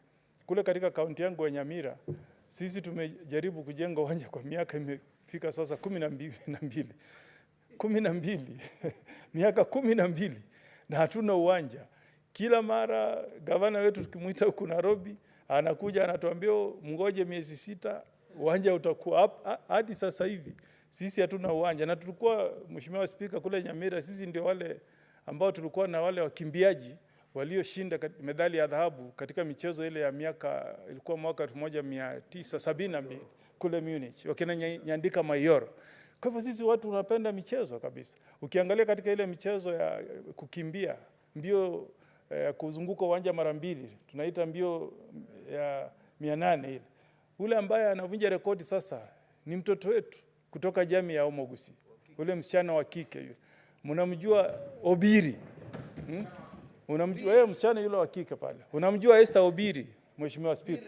Obiri akiingia uwanjani kukimbia zile mbio za 10,000 ama katika marathon, Wakenya wote huwa wako katika TV pale kumtazama yule mwanadada. Na mara nyingi huwa anatuletea dhahabu sisi. Kwa hivyo kama mimi pia kama seneta wa Nyamira ningependa sana ule gavana wangu ambaye namheshimu Amos Nyaribo ajikakamue, amalize ule uwanja wa kule Manga, kule katika kaunti yangu ya Nyamira. Kwa sababu Mheshimiwa Spika, hakuna mtu, hata yeye gavana mwenyewe, sidhani kama anaweza kujenga nyumba yake kwa zaidi ya miaka 12. Ukiamua kufanyia wakazi wa kaunti kitu, fanya haraka, Mheshimiwa Spika. Huwezi ukatumia hizo pesa zote, lakini iwe bado kwamba wewe hujamaliza huo uwanja kwa hii miaka yote. Haitakikani hivyo. Na tunaomba magavana wetu tafadhali, hata yule gavana rafiki yetu wa kule Mombasa, kijana wa mzee tuliokuwa tunampenda sana, Sharif Nasir, ambaye ni gavana, akibahatika apate hizi pesa, tunamuomba azitumie vizuri, hakikishe kwamba watu wa Mombasa wamepata uwanja wa mpira ambao utakuwa ni kiwango ya vile viwanja vingine vya kitaifa kule juu. Sijui kama siku hizi kuna timu yote ambayo inacheza katika Premier League kutoka kule Mombasa. Kuna Bandari.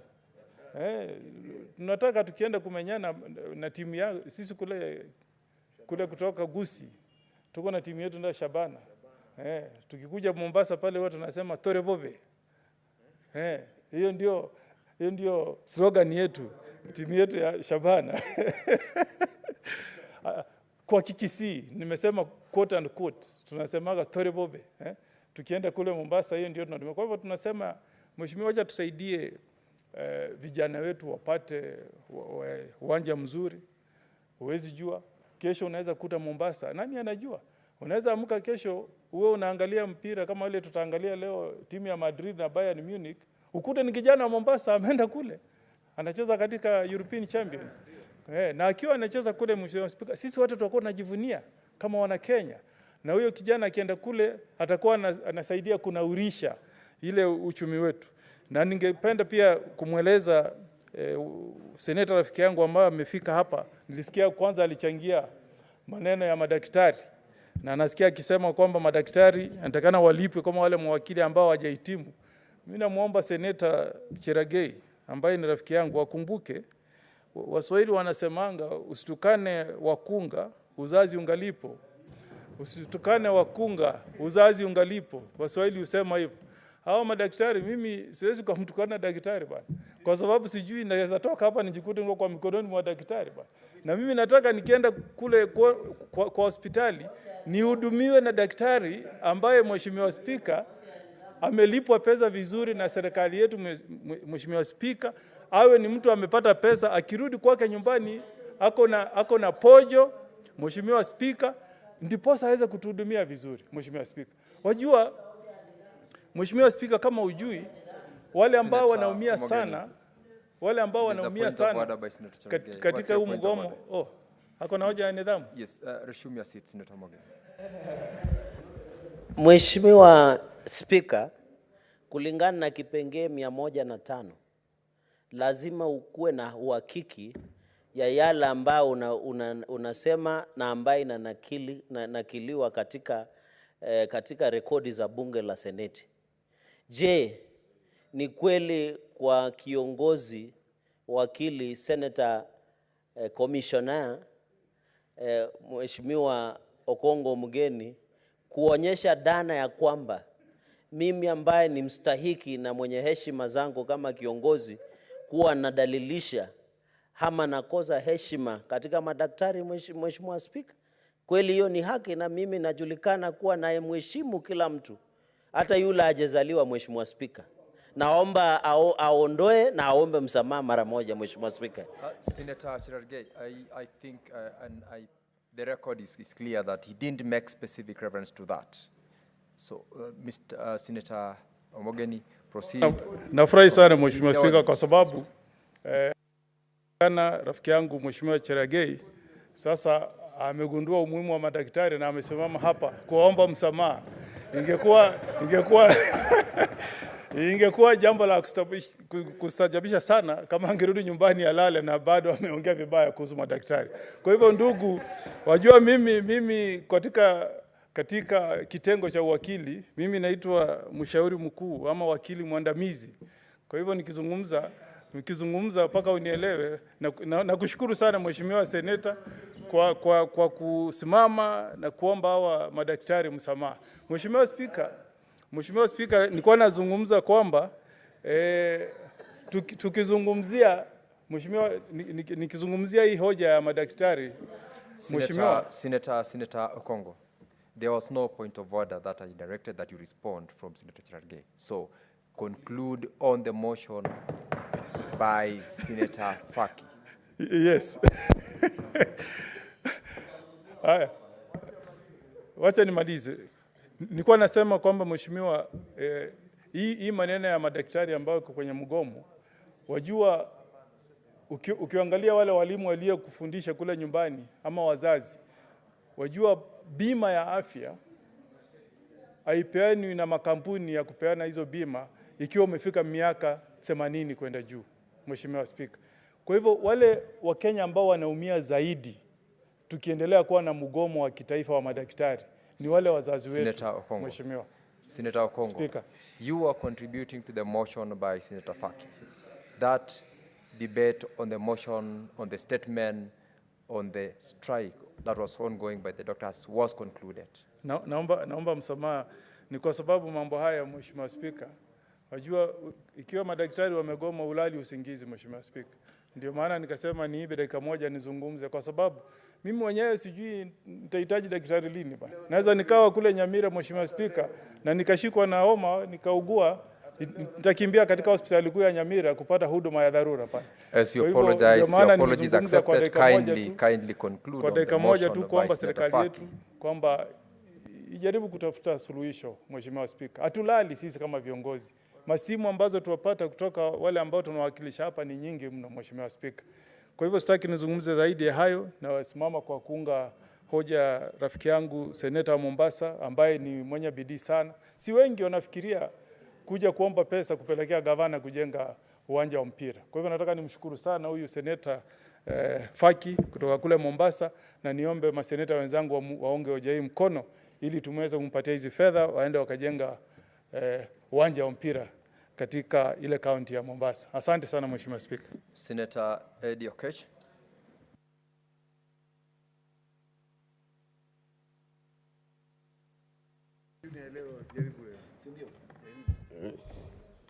Asante sana Mheshimiwa Spika.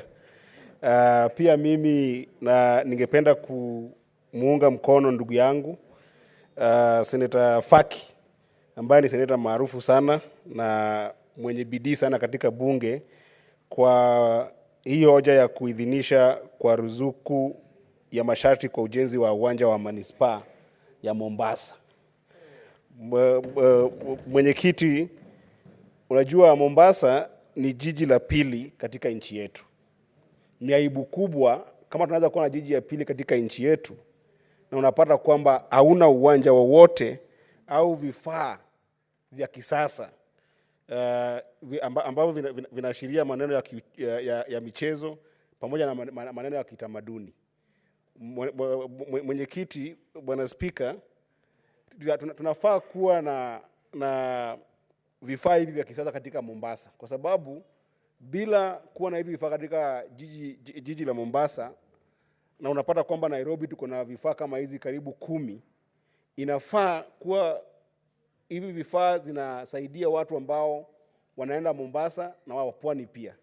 Kwa hivyo hii hoja Bwana Spika ni hoja ambayo inafaa kuashiriwa kwa undani, na sisi kama Senate ama kama seneti.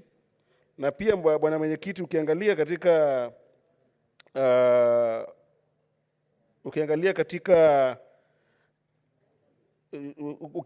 katika coast ama pwani, uangalie pwani, utapata kwamba kila saa tunaongelea na tunaashiria maneno ya vijana kutumia miadarati. Na tumeongelea hii janga la miadarati katika pwani kwa miaka na mikaka. Mimi kama kijana ambaye natoka katika jamii ambaye inapenda michezo, sikujua kwamba ukienda pwani upati viwanja kama hivi ambao vijana wanaweza enda pale na wacheze na waanze kufunzwa maneno mazuri na mambo mazuri ili wajikinge na ile janga ya kukaa tu bila michezo na kukaa bila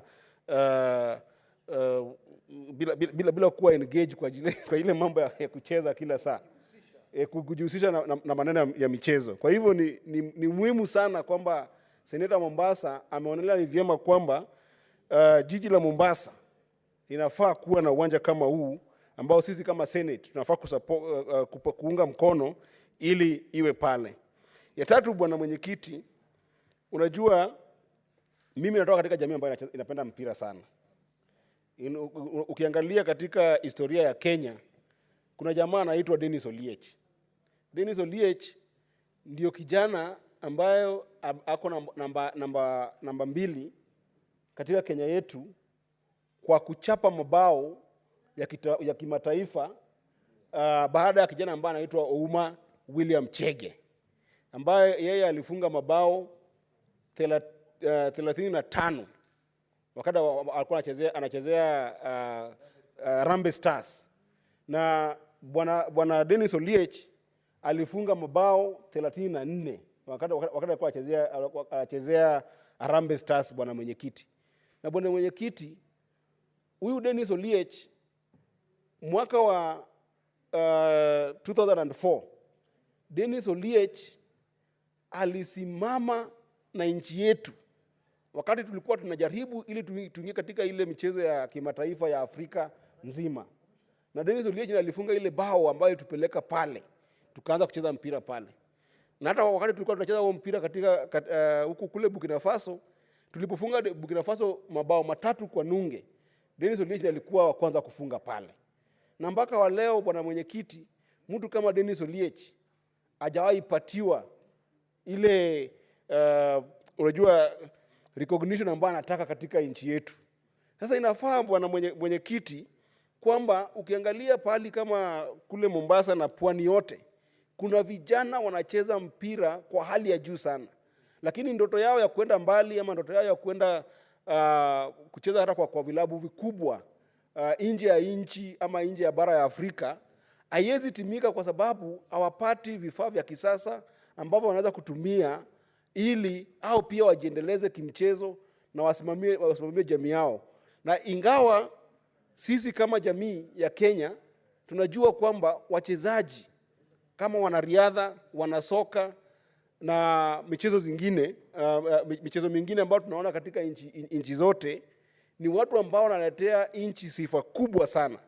Kwa hivyo itakuwa juhudi yetu kama seneti ili kusaidia bwana Faki, Senator Faki, ili apate hizi pesa, apelekee ustadhi mwenyewe, ule sultan wetu pale, Governor Abdinasir, ili atengeneze hii uwanja na vijana wa Mombasa wapate nafasi ya kucheza soka vilivyo. Nimeona pia bwana mwenyekiti kwamba serikali ya juu imekuwa ikijaribu kuashiria maneno ya kutengenezea vijana kazi. Na kwa sababu vile tumesema tutakuwa na ule jumuiya ya mabunge ya Afrika Mashariki watakuja hapa, jumuiya ya mabunge ya Afrika Mashariki watakuwa wanakuja kucheza hapa mpira bwana mwenyekiti.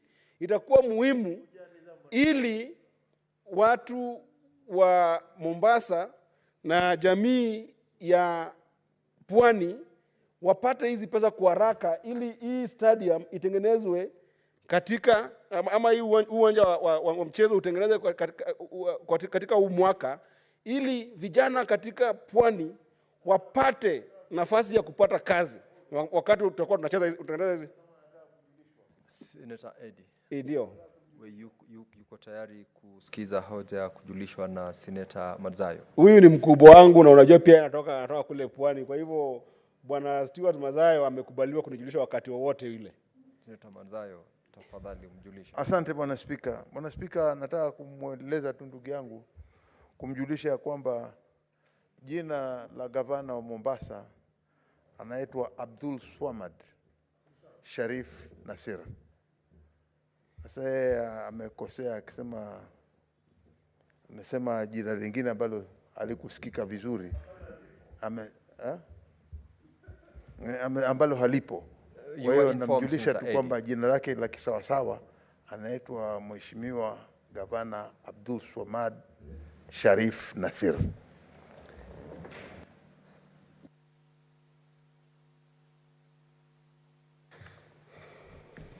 Unajua nashukuru Senator Mazayo. Unajua kwamba hiyo jina yako ni Mazayo. Unajua wakati nilikuwa nadhani naongea kwa Kizungu. Na hii ni mara yangu ya kwanza kuchangia katika lugha ya Kiswahili. Sasa nikadhani kwamba ninasema jina yake kwa Kiswahili. Lakini sasa ni kama wewe umesema jina yake kwa Kizungu. Sasa nimekubali kwamba hiyo jina inafaa kuwa the same ama inafaa kuambatana na Kiswahili na Kizungu. Kwa hivyo nashukuru sana, nashukuru sana.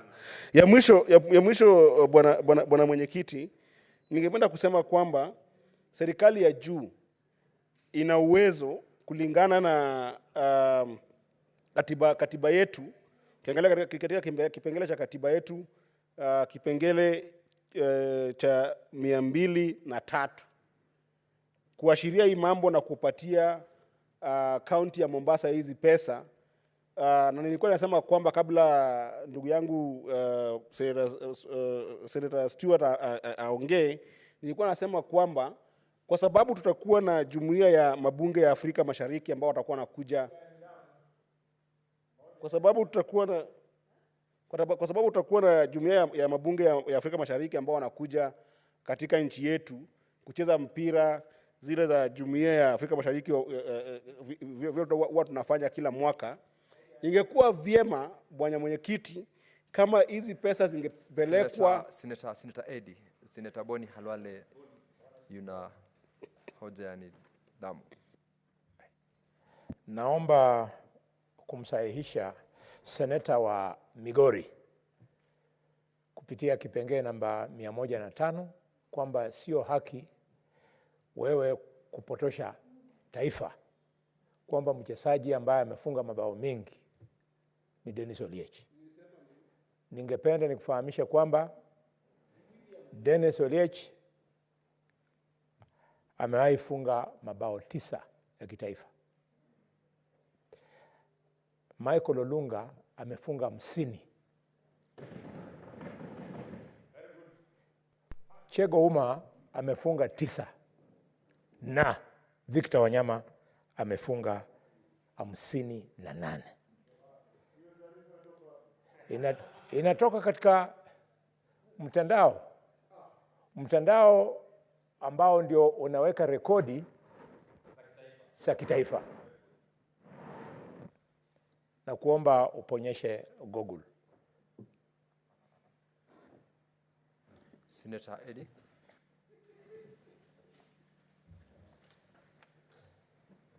Bwana mwenyekiti, nimekaa katika hii bunge karibu sasa tunaelekea mwaka wa pili. Sijawahi ona ndugu yangu seneta wa Kakamega akicheza hata mchezo ule wa mama wa kufunga na kamba. Sasa katika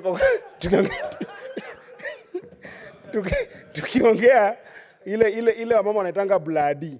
Sijawahi ona akicheza, hata sijaona akicheza ule wa vukapu.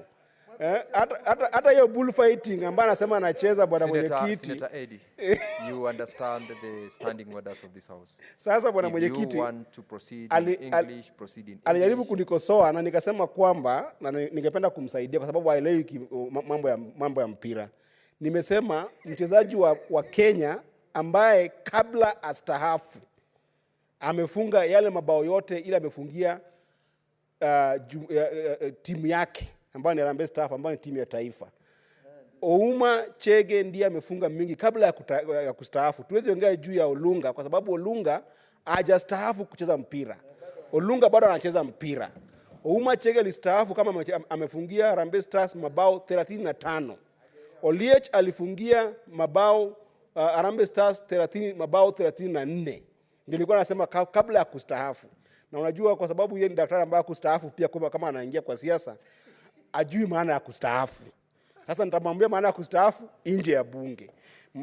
Bwana mwenyekiti, nilikuwa namalizia nikisema ingekuwa vizuri na vyema kwa sababu katiba inapatia serikali kuu nguvu ya kupatia kaunti hizi pesa za ziada katika kipengele cha 203 katika katiba yetu wakati wowote ule ambao ingependa kuwapatia, kwa sababu tunaenda kwa bajeti ya huu mwaka kwa huu mwezi tunatengeneza bajeti.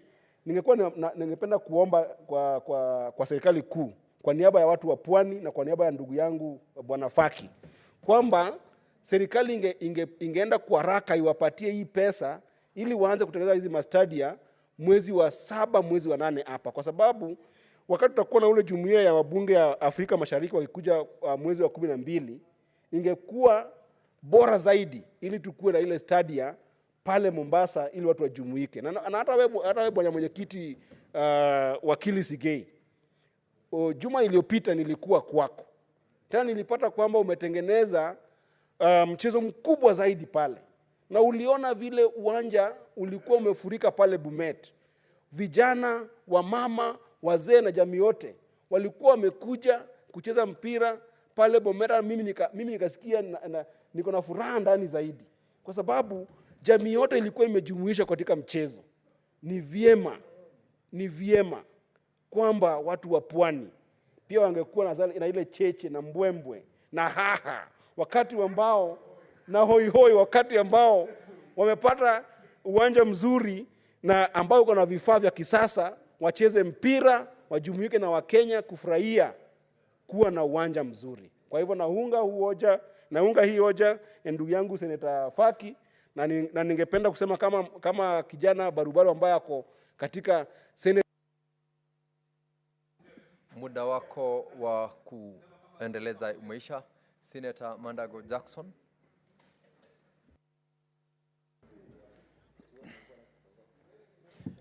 Asante Mheshimiwa Spika, nichukue nafasi hii pia kuchangia kwenye mswada wa uwanja wa Manispaa wa Mombasa. Kwanza kabisa niseme Mheshimiwa Spika, mambo ya viwanja katika taifa la Kenya ni mambo ya muhimu sana. Na nikichangia kwenye mswada hii wa Mheshimiwa Seneta wa Mombasa Faki, ni ya kuwa si uwanja wa Manispaa ya Mombasa pekee ambayo imecheleweshwa. Kule katika kaunti ya Uasin Gishu, Mheshimiwa Spika, unavyoelewa tuko na uwanja wa kihistoria wa Kipchoge. Na vile unavyoelewa Mheshimiwa Spika, sehemu hiyo ndio imetoa wanariadha wengi ambao wameweza kubobea kwa michezo ya kimataifa na kuletea fahari nchi hii ya Kenya. Kwa hivyo wakati tunakadiria jinsi uwanja wa Manispaa ya Mombasa itashughulikiwa, Mheshimiwa Spika, pia viwanja vingine kama kiwanja ya Kipchoge Keino kule Eldoret, kiwanja ya Kamarin kule Elgeyo Marakwet County, na pia uwanja wa Kipchoge Keino kule Kapsabet ni baadhi ya viwanja ambavyo vinafaa kuwa vimeshughulikiwa na serikali. Isitoshe kuwa pia serikali ya kaunti ya Mombasa iweze pia kutumia fedha ambazo zimepewa kwa ukatuzi wa Mombasa ili pia kujaribu kuboresha hiyo uwanja. Mheshimiwa Spika, Mheshimiwa Spika, mambo ya michezo ni ya muhimu sana kwa viwango vyote, hasa kwa vijana. Mheshimiwa Spika, tukiweza kupata nafasi mahali pazuri pa kufanya michezo, Mheshimiwa Spika, vijana wetu wataweza kuepuka na mambo kama ya miadarati na mambo ya upotefu wa tabia ambao wangetumia muda Mheshimiwa Spika kufanya michezo kwenye uwanja hizi.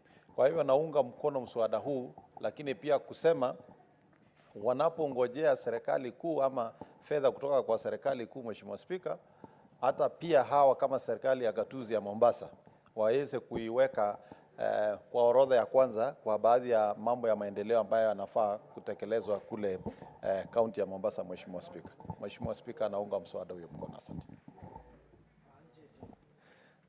Honorable members, that brings us to close on contributions to this particular motion, and there being no other person interested in contributing, I'll call upon Senator Faki.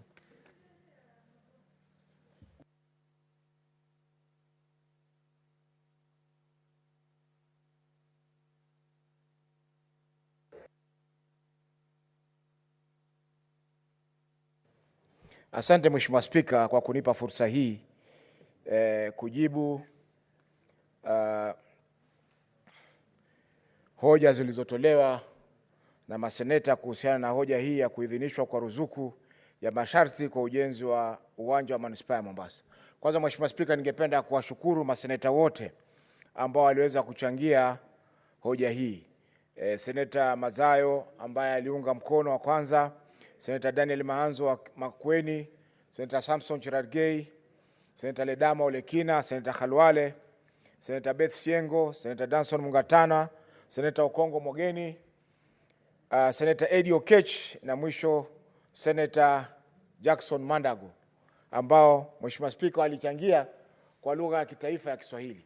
Mheshimiwa Spika, jambo la kufurahisha pia ni kwamba hoja hii tumeizungumza na kuichangia kwa lugha ya kitaifa ya Kiswahili, ambayo ilikuwa nafikiri ni jambo la mara ya kwanza kwa hoja kuletwa katika bunge hili kwa lugha ya Kiswahili na ikajadiliwa kwa lugha ya Kiswahili mpaka ikakamilika.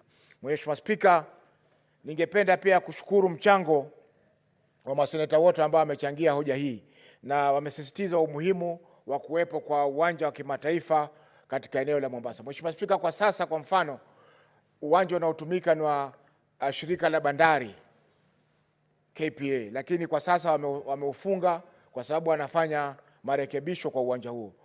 Uwanja mwingine Mheshimiwa Spika ambao unaweza kutumika na timu ya bandari ni uwanja wa Ukunda ambako Ukunda ni karibu kilomita 40 kutoka jiji la Mombasa.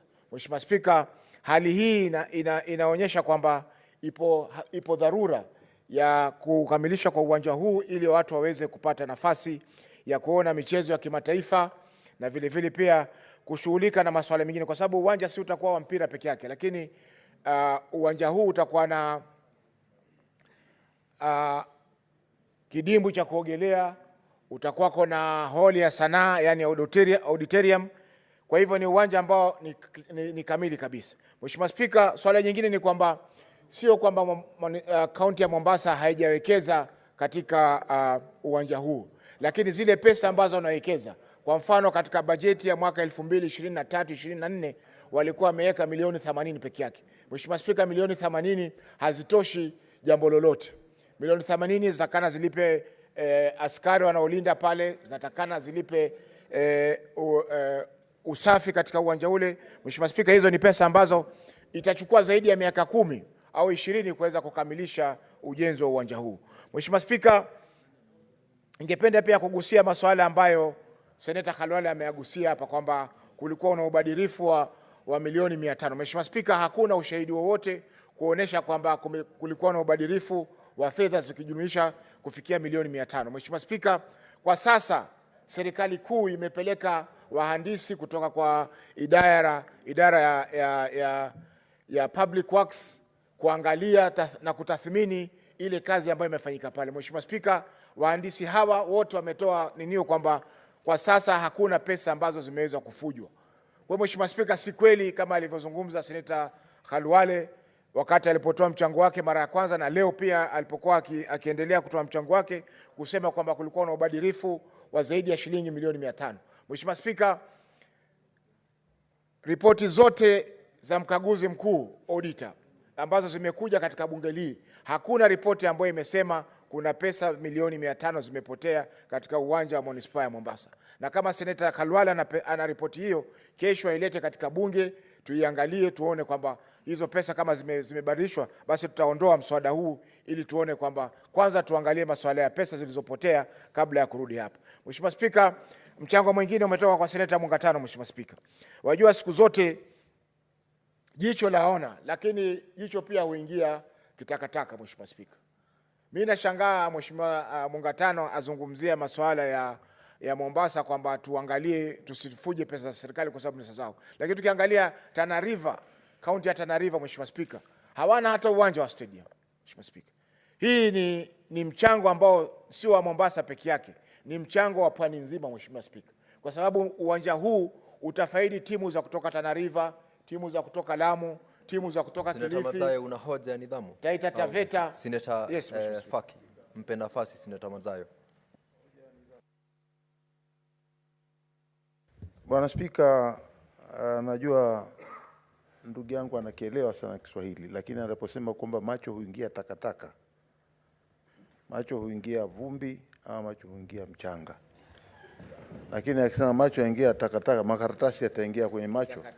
Nauliza, je, ni usawa kwa ndugu yangu kusema takataka yaweza kuingia kwenye macho? Seneta Faki, Mheshimiwa Spika, huwa inatatiza, lakini wajua irekebishe vile Seneta Mazayo. Mheshimiwa Spika, kauli niliyotoa ni kwamba jicho laingia kitakataka, na nafikiri Mheshimiwa Bifoli atakubaliana na mimi kwamba jicho linaweza kuingia kitakataka usiweze kuona. Sikusema takataka, kitakataka, yani it's a particle kwa Kiingereza. Kwa hiyo Mheshimiwa Mazayo, fungua masikio wazi, kwa sababu unajua saa nyingine anaingia na huku yakitoka na huku. Asante Mheshimiwa Spika. Kwa hiyo nasema Mheshimiwa Spika kwamba uwanja huu utafaidi sio Mombasa peke yake, lakini utafaidi pwani nzima, utafaidi nchi nzima, kwa sababu hivi sasa tunavyozungumzia Mheshimiwa Spika, hatujui iwapo michezo ya mabunge itafanyika Mombasa, tutaifanya wapi? Hoteli tuko nazo, lakini hatuna viwanja ambavyo vinaweza stahiki kuandaa michuano kama hii ambayo tunaizungumzia hapa. Kwa hiyo Mheshimiwa Spika, tunasema kwamba ni wakati sasa serikali inyooshe mkono kwa watu wa pwani. Tumeona hivi sasa Mheshimiwa Spika, kuna maandalizi ya sherehe za Madaraka Day zitazotakana kufanyika katika kaunti ya Bungoma. Wanajenga uwanja ambao utaandaa sherehe hizo, wanajenga State Lodge ambao rais atakaofikia wakati anakwenda kuhudhuria sherehe hizi. Kwa hivyo ni kitu ambacho ni jukumu la serikali, kwa sababu serikali ndio kama mwavuli mkubwa unaotufunika sote katika Jamhuri ya Kenya. Kwa hivyo hatuwezi, Mheshimiwa Spika, kuwa sehemu moja ina viwanja. Kwa mfano hapa Nairobi kuna kiwanja cha Nyayo Stadium, kuna kiwanja cha Kasarani, na hivi sasa kuna kiwanja kitajengwa cha Talanta Stadium ambayo itajengwa sehemu za Jamhuri Park. Vile vile, Mheshimiwa Spika, kuna kiwanja cha kibinafsi cha ulinzi cha Jeshi la Ulinzi wa Kenya ambacho pia sisi kama wachezaji wa Bunge FC kwa sasa tutatumia kwa mazoezi. Kwa hiyo Mheshimiwa Spika, ipo umuhimu, tunasisitiza ipo umuhimu kwamba tupate kiwanja hichi ili kiweze kusaidia talanta katika eneo la Pwani. Tumeona Mheshimiwa Spika, vijana wengi wamepotea kwa sababu ya mihadarati, vijana wengi wamepotea kwa sababu ya itikadi kali, kwa sababu hawana fursa ya kuweza kufanya mazoezi na kuweka talanta zao uwanjani. Mheshimiwa Spika, tuomba tunapotamatisha mjadala huu kwamba kwa kutumia kanuni ya 66(3) ya kanuni za bunge hili, naomba tuahirishe uamuzi wa kupiga kura hadi siku nyingine. Asante Mheshimiwa Spika. Thank you, Senator Faki. The putting of the question on the motion is deferred to the next sitting. And Honorable Senators, as I had earlier on rearranged the order paper, I will further rearrange it so that we go back to order number 13 to resume debate on the maternal, newborn and child health bill, Senate Bills number 17 of 2023. Call that particular order, Clerk. Order number 13, the Maternal, Newborn and Child Health Bill, Senate Bills number 17 of 2023, second reading, resumption of debate. When the House rose last, it was Senator Professor Kamaru was on the floor. She had 15 minutes out of her time. She's not in the House. So I'll call upon Senator Wambua Eno Kikio to contribute to this bill.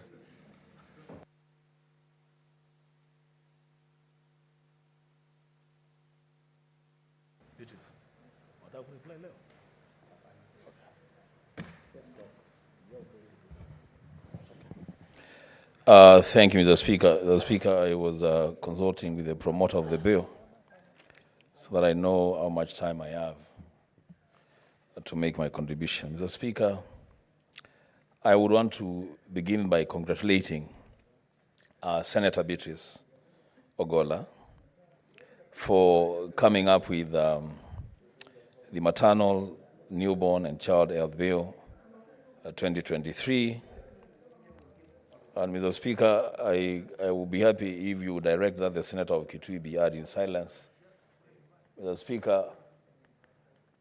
Speaker, I am being disturbed by Order Senator the majority Mazayo leader. and Senator Eddy. Allow the Honorable Senator Wambua to be heard in silence. If you must consult, consult in no tones. Thank you, Mr. Speaker. No, Mr. Speaker, the Senator for Kilifi is developing habits that are not very good. And thank you for protecting me. You hear he's shouting at me, Mr. Speaker. I thank you for your protection. Mr. Speaker, I thank Senator Ogola Beatrice for sponsoring this bill, a very well thought out bill. As Speaker, I also want to join my colleagues in underlining the fact that access to timely and affordable and appropriate health care is a right that is enshrined in the Constitution. And the Speaker, as the saying goes, a right delayed is a right denied. Senator Wambua, there is a point of order. What is your point of order, Senator Medhu? Honorable Speaker, it would not have been my wish to stop the trail of thought of my leader Senator Wambua, but I am a bit confused with the way these two clocks are working. Because on this one, it is 6:12. On this one, it is 6:13. So I do not know which of these two is the clock that the House is using at the moment. Because it is now 6:12 here, it is 6:13 here. I don't know which side of the hemisphere this Senate is operating from. So I wanted some clarification so that we are able to time ourselves properly. Senator Wambua, you may proceed to continue with your contribution as that aspect that has been brought to the attention of the Speaker is dealt with. Proceed, Senator Wambua. I thank the Speaker, and thank you, Senator Medhu, for being so vigilant. I'll be guided by the clock that I'm facing. So, Mr. Speaker, I said that a right delayed is necessarily a right denied. And I like the drafting of this bill and the detail that they are in, that, Mr. Speaker, both levels of government have been assigned responsibilities in great detail to ensure proper access to timely and appropriate health care for mothers, for newborns, and for our children. The Speaker, I want to point out a few areas of concern in this bill. The Speaker, I will begin with clause 7 of the bill, Mr. Speaker, which talks about basically care to pregnant mothers or women. Speaker, it will be remembered that a few weeks ago, when she appeared before this House to respond to matters related to health, the Cabinet Secretary for Health, Madam Nagumisha, said on record that with the new Social Health Insurance Fund, the issue of Linda Mama was basically being scrapped from the system and from government policy. The Speaker, clause 7 of this bill gives women of this country the assurance that even if that policy pronouncement, the government has since moved from that position, then there is a law that entrenches protection and care of pregnant women. And I think it would be much, much better for the women of this country to get protection on medical care from an act of parliament than from a policy pronouncement. Because, as we have seen with that Linda Mama policy pronouncement, a government can very easily walk away from a policy, but it will not be easy to walk away from rights enshrined, it may be in law, in an act of parliament. The Speaker, going down to clause 8, and that's where I begin to have problems, with the assignment of responsibilities to both levels of government. The Speaker, we say that health is largely a devolved function. And as is the case with all the other devolved functions, the roles and responsibilities of the national government are limited to policy guidelines and standards. The Speaker, the national government in terms of operations and taking operational responsibility, is responsible for the teaching, research, and referral hospitals, and should not meddle in the operations of the other health facilities from level 5 or 6 going down to dispensaries and health centers. But this law that is proposed by Senator Beatrice Ogola, my friend, seeks to assign responsibilities to the national government in clause 12, which are basically responsibilities to be undertaken by the county governments or devolved governments. The Speaker, I'm particularly concerned by the provisions of clause 12D, that the national government is required by this law, when this bill, when it becomes law, to put in place necessary infrastructure and collaborate with county governments in establishing and implementing an effective system of referral from one level of government to another. Mr. Speaker,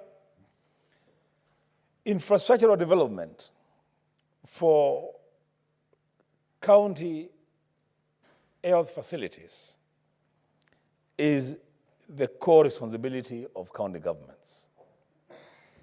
If this law then makes a provision for the national government to build dispensaries and health centers and provide equipment and provide enabling infrastructure to service those health facilities, then there will be a direct conflict, Mr. Speaker, of interest, and there will be, the outcome, Mr. Speaker, will be that will be acting against the Constitution.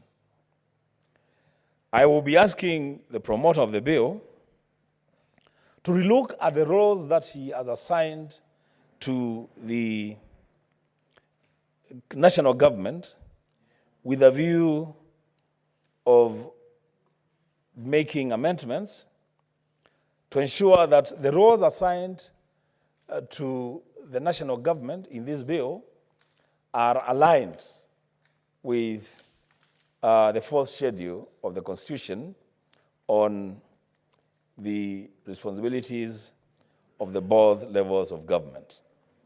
The Speaker, I want to be guided as to how much time I have. I thought, good, so I can continue. Thank you. So, Mr. Speaker, the other roles when it comes to national policy and strategies, that's fine. That's really is the province of the national government, so that then we ensure that the standards of healthcare in one county are exactly the same standards in all the other counties. So we don't have some counties with very high standards of healthcare and others with very low standards of healthcare. Mr. Speaker, as I said, this bill gives us an opportunity to align legislation with the provisions of the Constitution, and then I will then be asking the promoter of the bill to consider putting it in black and white, that when it comes to the operations of the national government on matters health, then they are limited to the referral and teaching and referral hospitals, Kenyatta National Hospital, Moi Teaching and Referral Hospital, I think Mombasa as well, and those other teaching and referral hospitals. Mr. Speaker, I have also another concern on the bill that seeks to make it mandatory for doctors or healthcare providers who are providing medical care to young children, that they are not allowed to do it without the express permission of a parent or a guardian.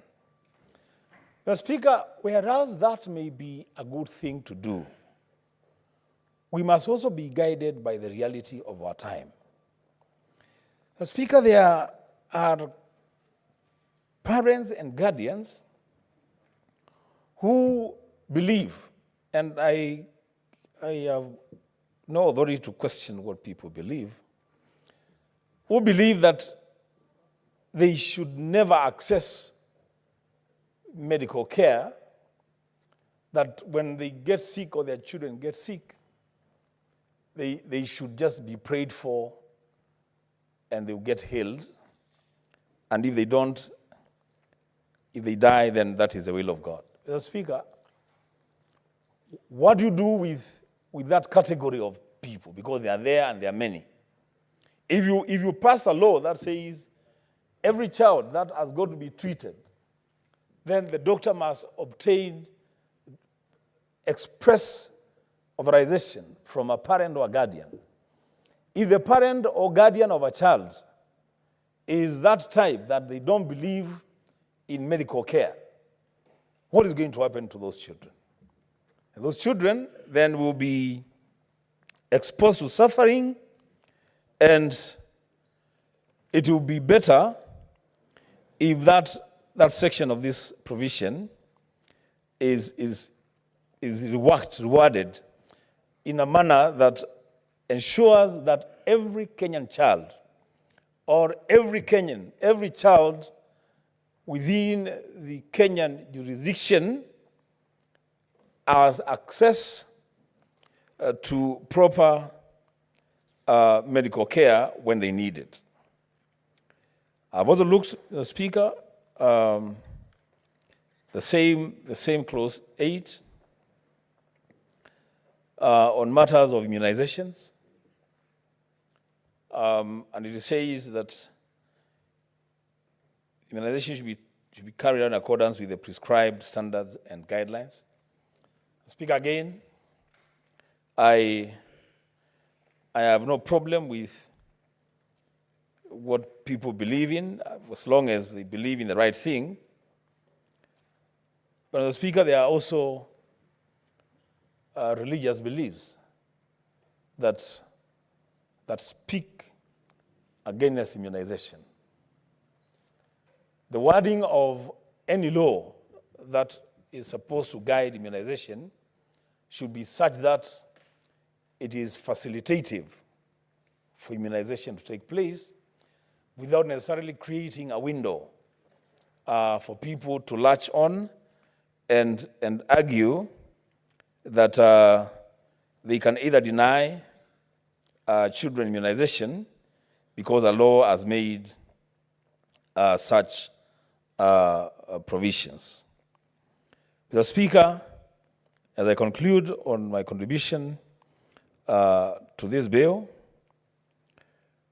it should be remembered, Mr. Speaker, that we are debating this bill at a time that our doctors have been on strike for 56 days, within which time Kenyans in their majority have been denied access to a constitutional right.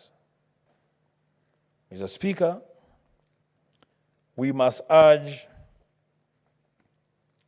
the policymakers, we must speak to the hearts and the minds of welfare societies and unions pushing forward the agenda of the welfare of their members. For both parties, I do understand that they have agreed on a return to work formula. But for both parties to realize that the health of this nation is greater and more important than any other consideration. That, Mr. Speaker, a government would stick to a line, and the unions would stick to a line, which lines are parallel, for 56 good days, or is it bad days? And people are denied access to medical care. The Speaker, I think this is not the time for those of us in the Senate to begin to think very, very seriously about making health a fully and truly devolved function. So, Mr. Speaker, the agitations and the agreements between doctors or healthcare providers are properly guided and articulated within the context of counties, and if there is need for escalation, then that escalation takes place when and if it is necessary. As Speaker, with those remarks, I support the bill and ask the promoter to think about those areas of concern where you can make amendments to make it even a better bill. I thank you, Mr. Speaker.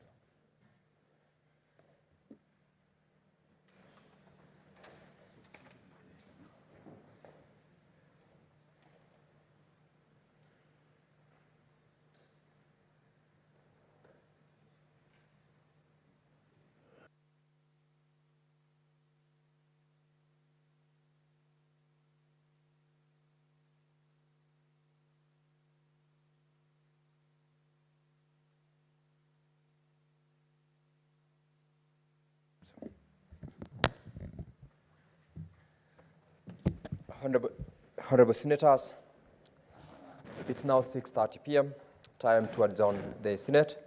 The Senate therefore stands adjourned until tomorrow, Thursday, 9th of May, 2024 at 2:30 p.m.